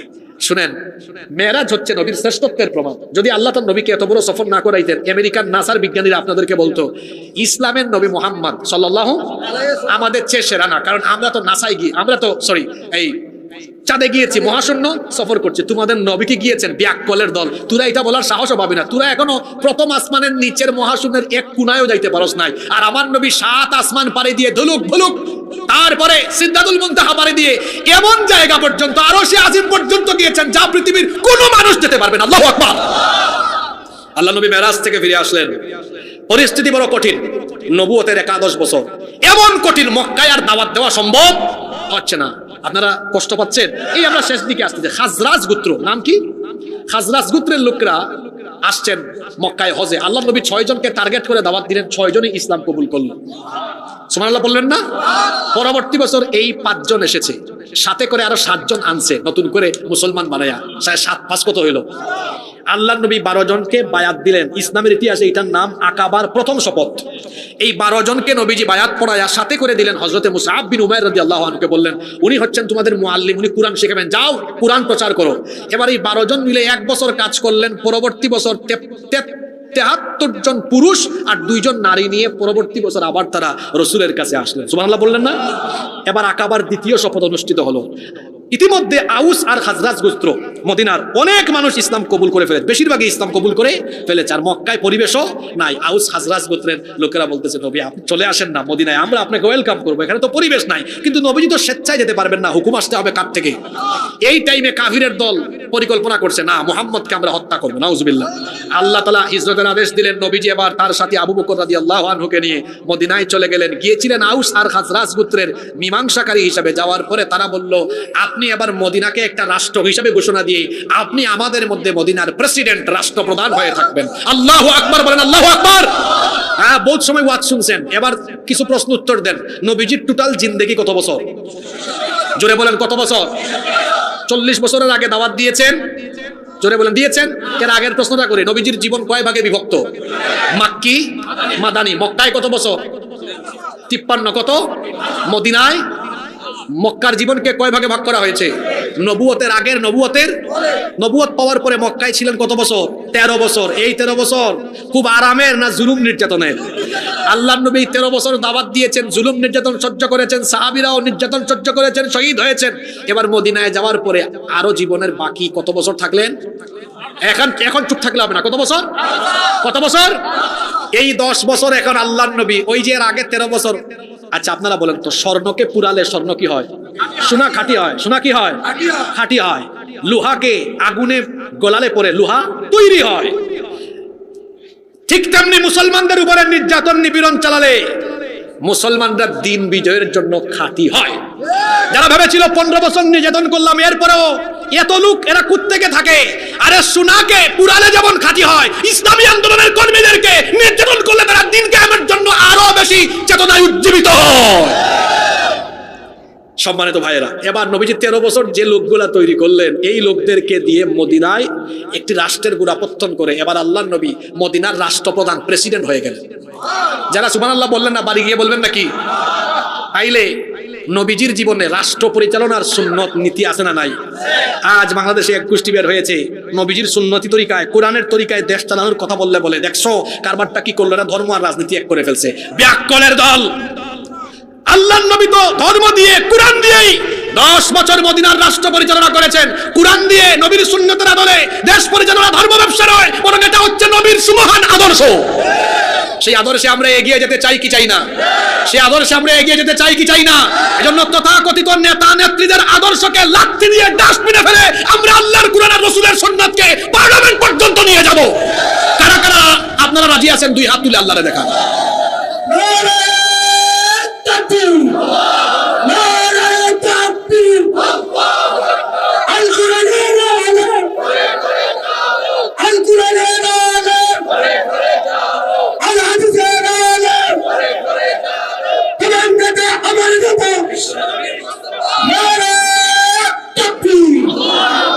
আজকে সংক্ষিপ্ত ভাবে আল্লাহর নবীর জীবনে জানে আমরা কি বুঝলাম? আল্লাহর নবী মানুষকে শুধু নামাজ রোজার কথা বলার জন্য আসেন নাই, বরং তিনি এই কোরআন প্রচার করেছেন, আবার এই কোরআন দিয়ে রাষ্ট্র পরিচালনা করে আমাদের জন্য আদর্শ দৃষ্টান্ত রেখে গিয়েছেন। আমরা সেই আদর্শে আদর্শিত হয়ে অনেক রক্ত আর জীবনের বিনিময়ে যে দেশ আমরা পেয়েছি, এখনই স্বর্ণালী সময়। এই দেশকে আর মানুষের তৈরি করা মতবাদ দিয়ে নয়, আমরা আল্লাহর আইন দিয়ে এই দেশকে সুন্দর করে সাজাবো। আল্লাহ আমাদেরকে কবুল করেন। আজকের আলোচনা থেকে এই সিদ্ধান্ত নিয়ে আমরা উঠলাম, আমরা আল্লাহর কোরআন দিয়ে এই দেশকে গঠন করার জন্য ঐক্যবদ্ধ হব, আল্লাহর নবীর তরিকায়, কোরআনের আদলে, নবীর সুন্নতের আদলে, ইনশাআল্লাহ।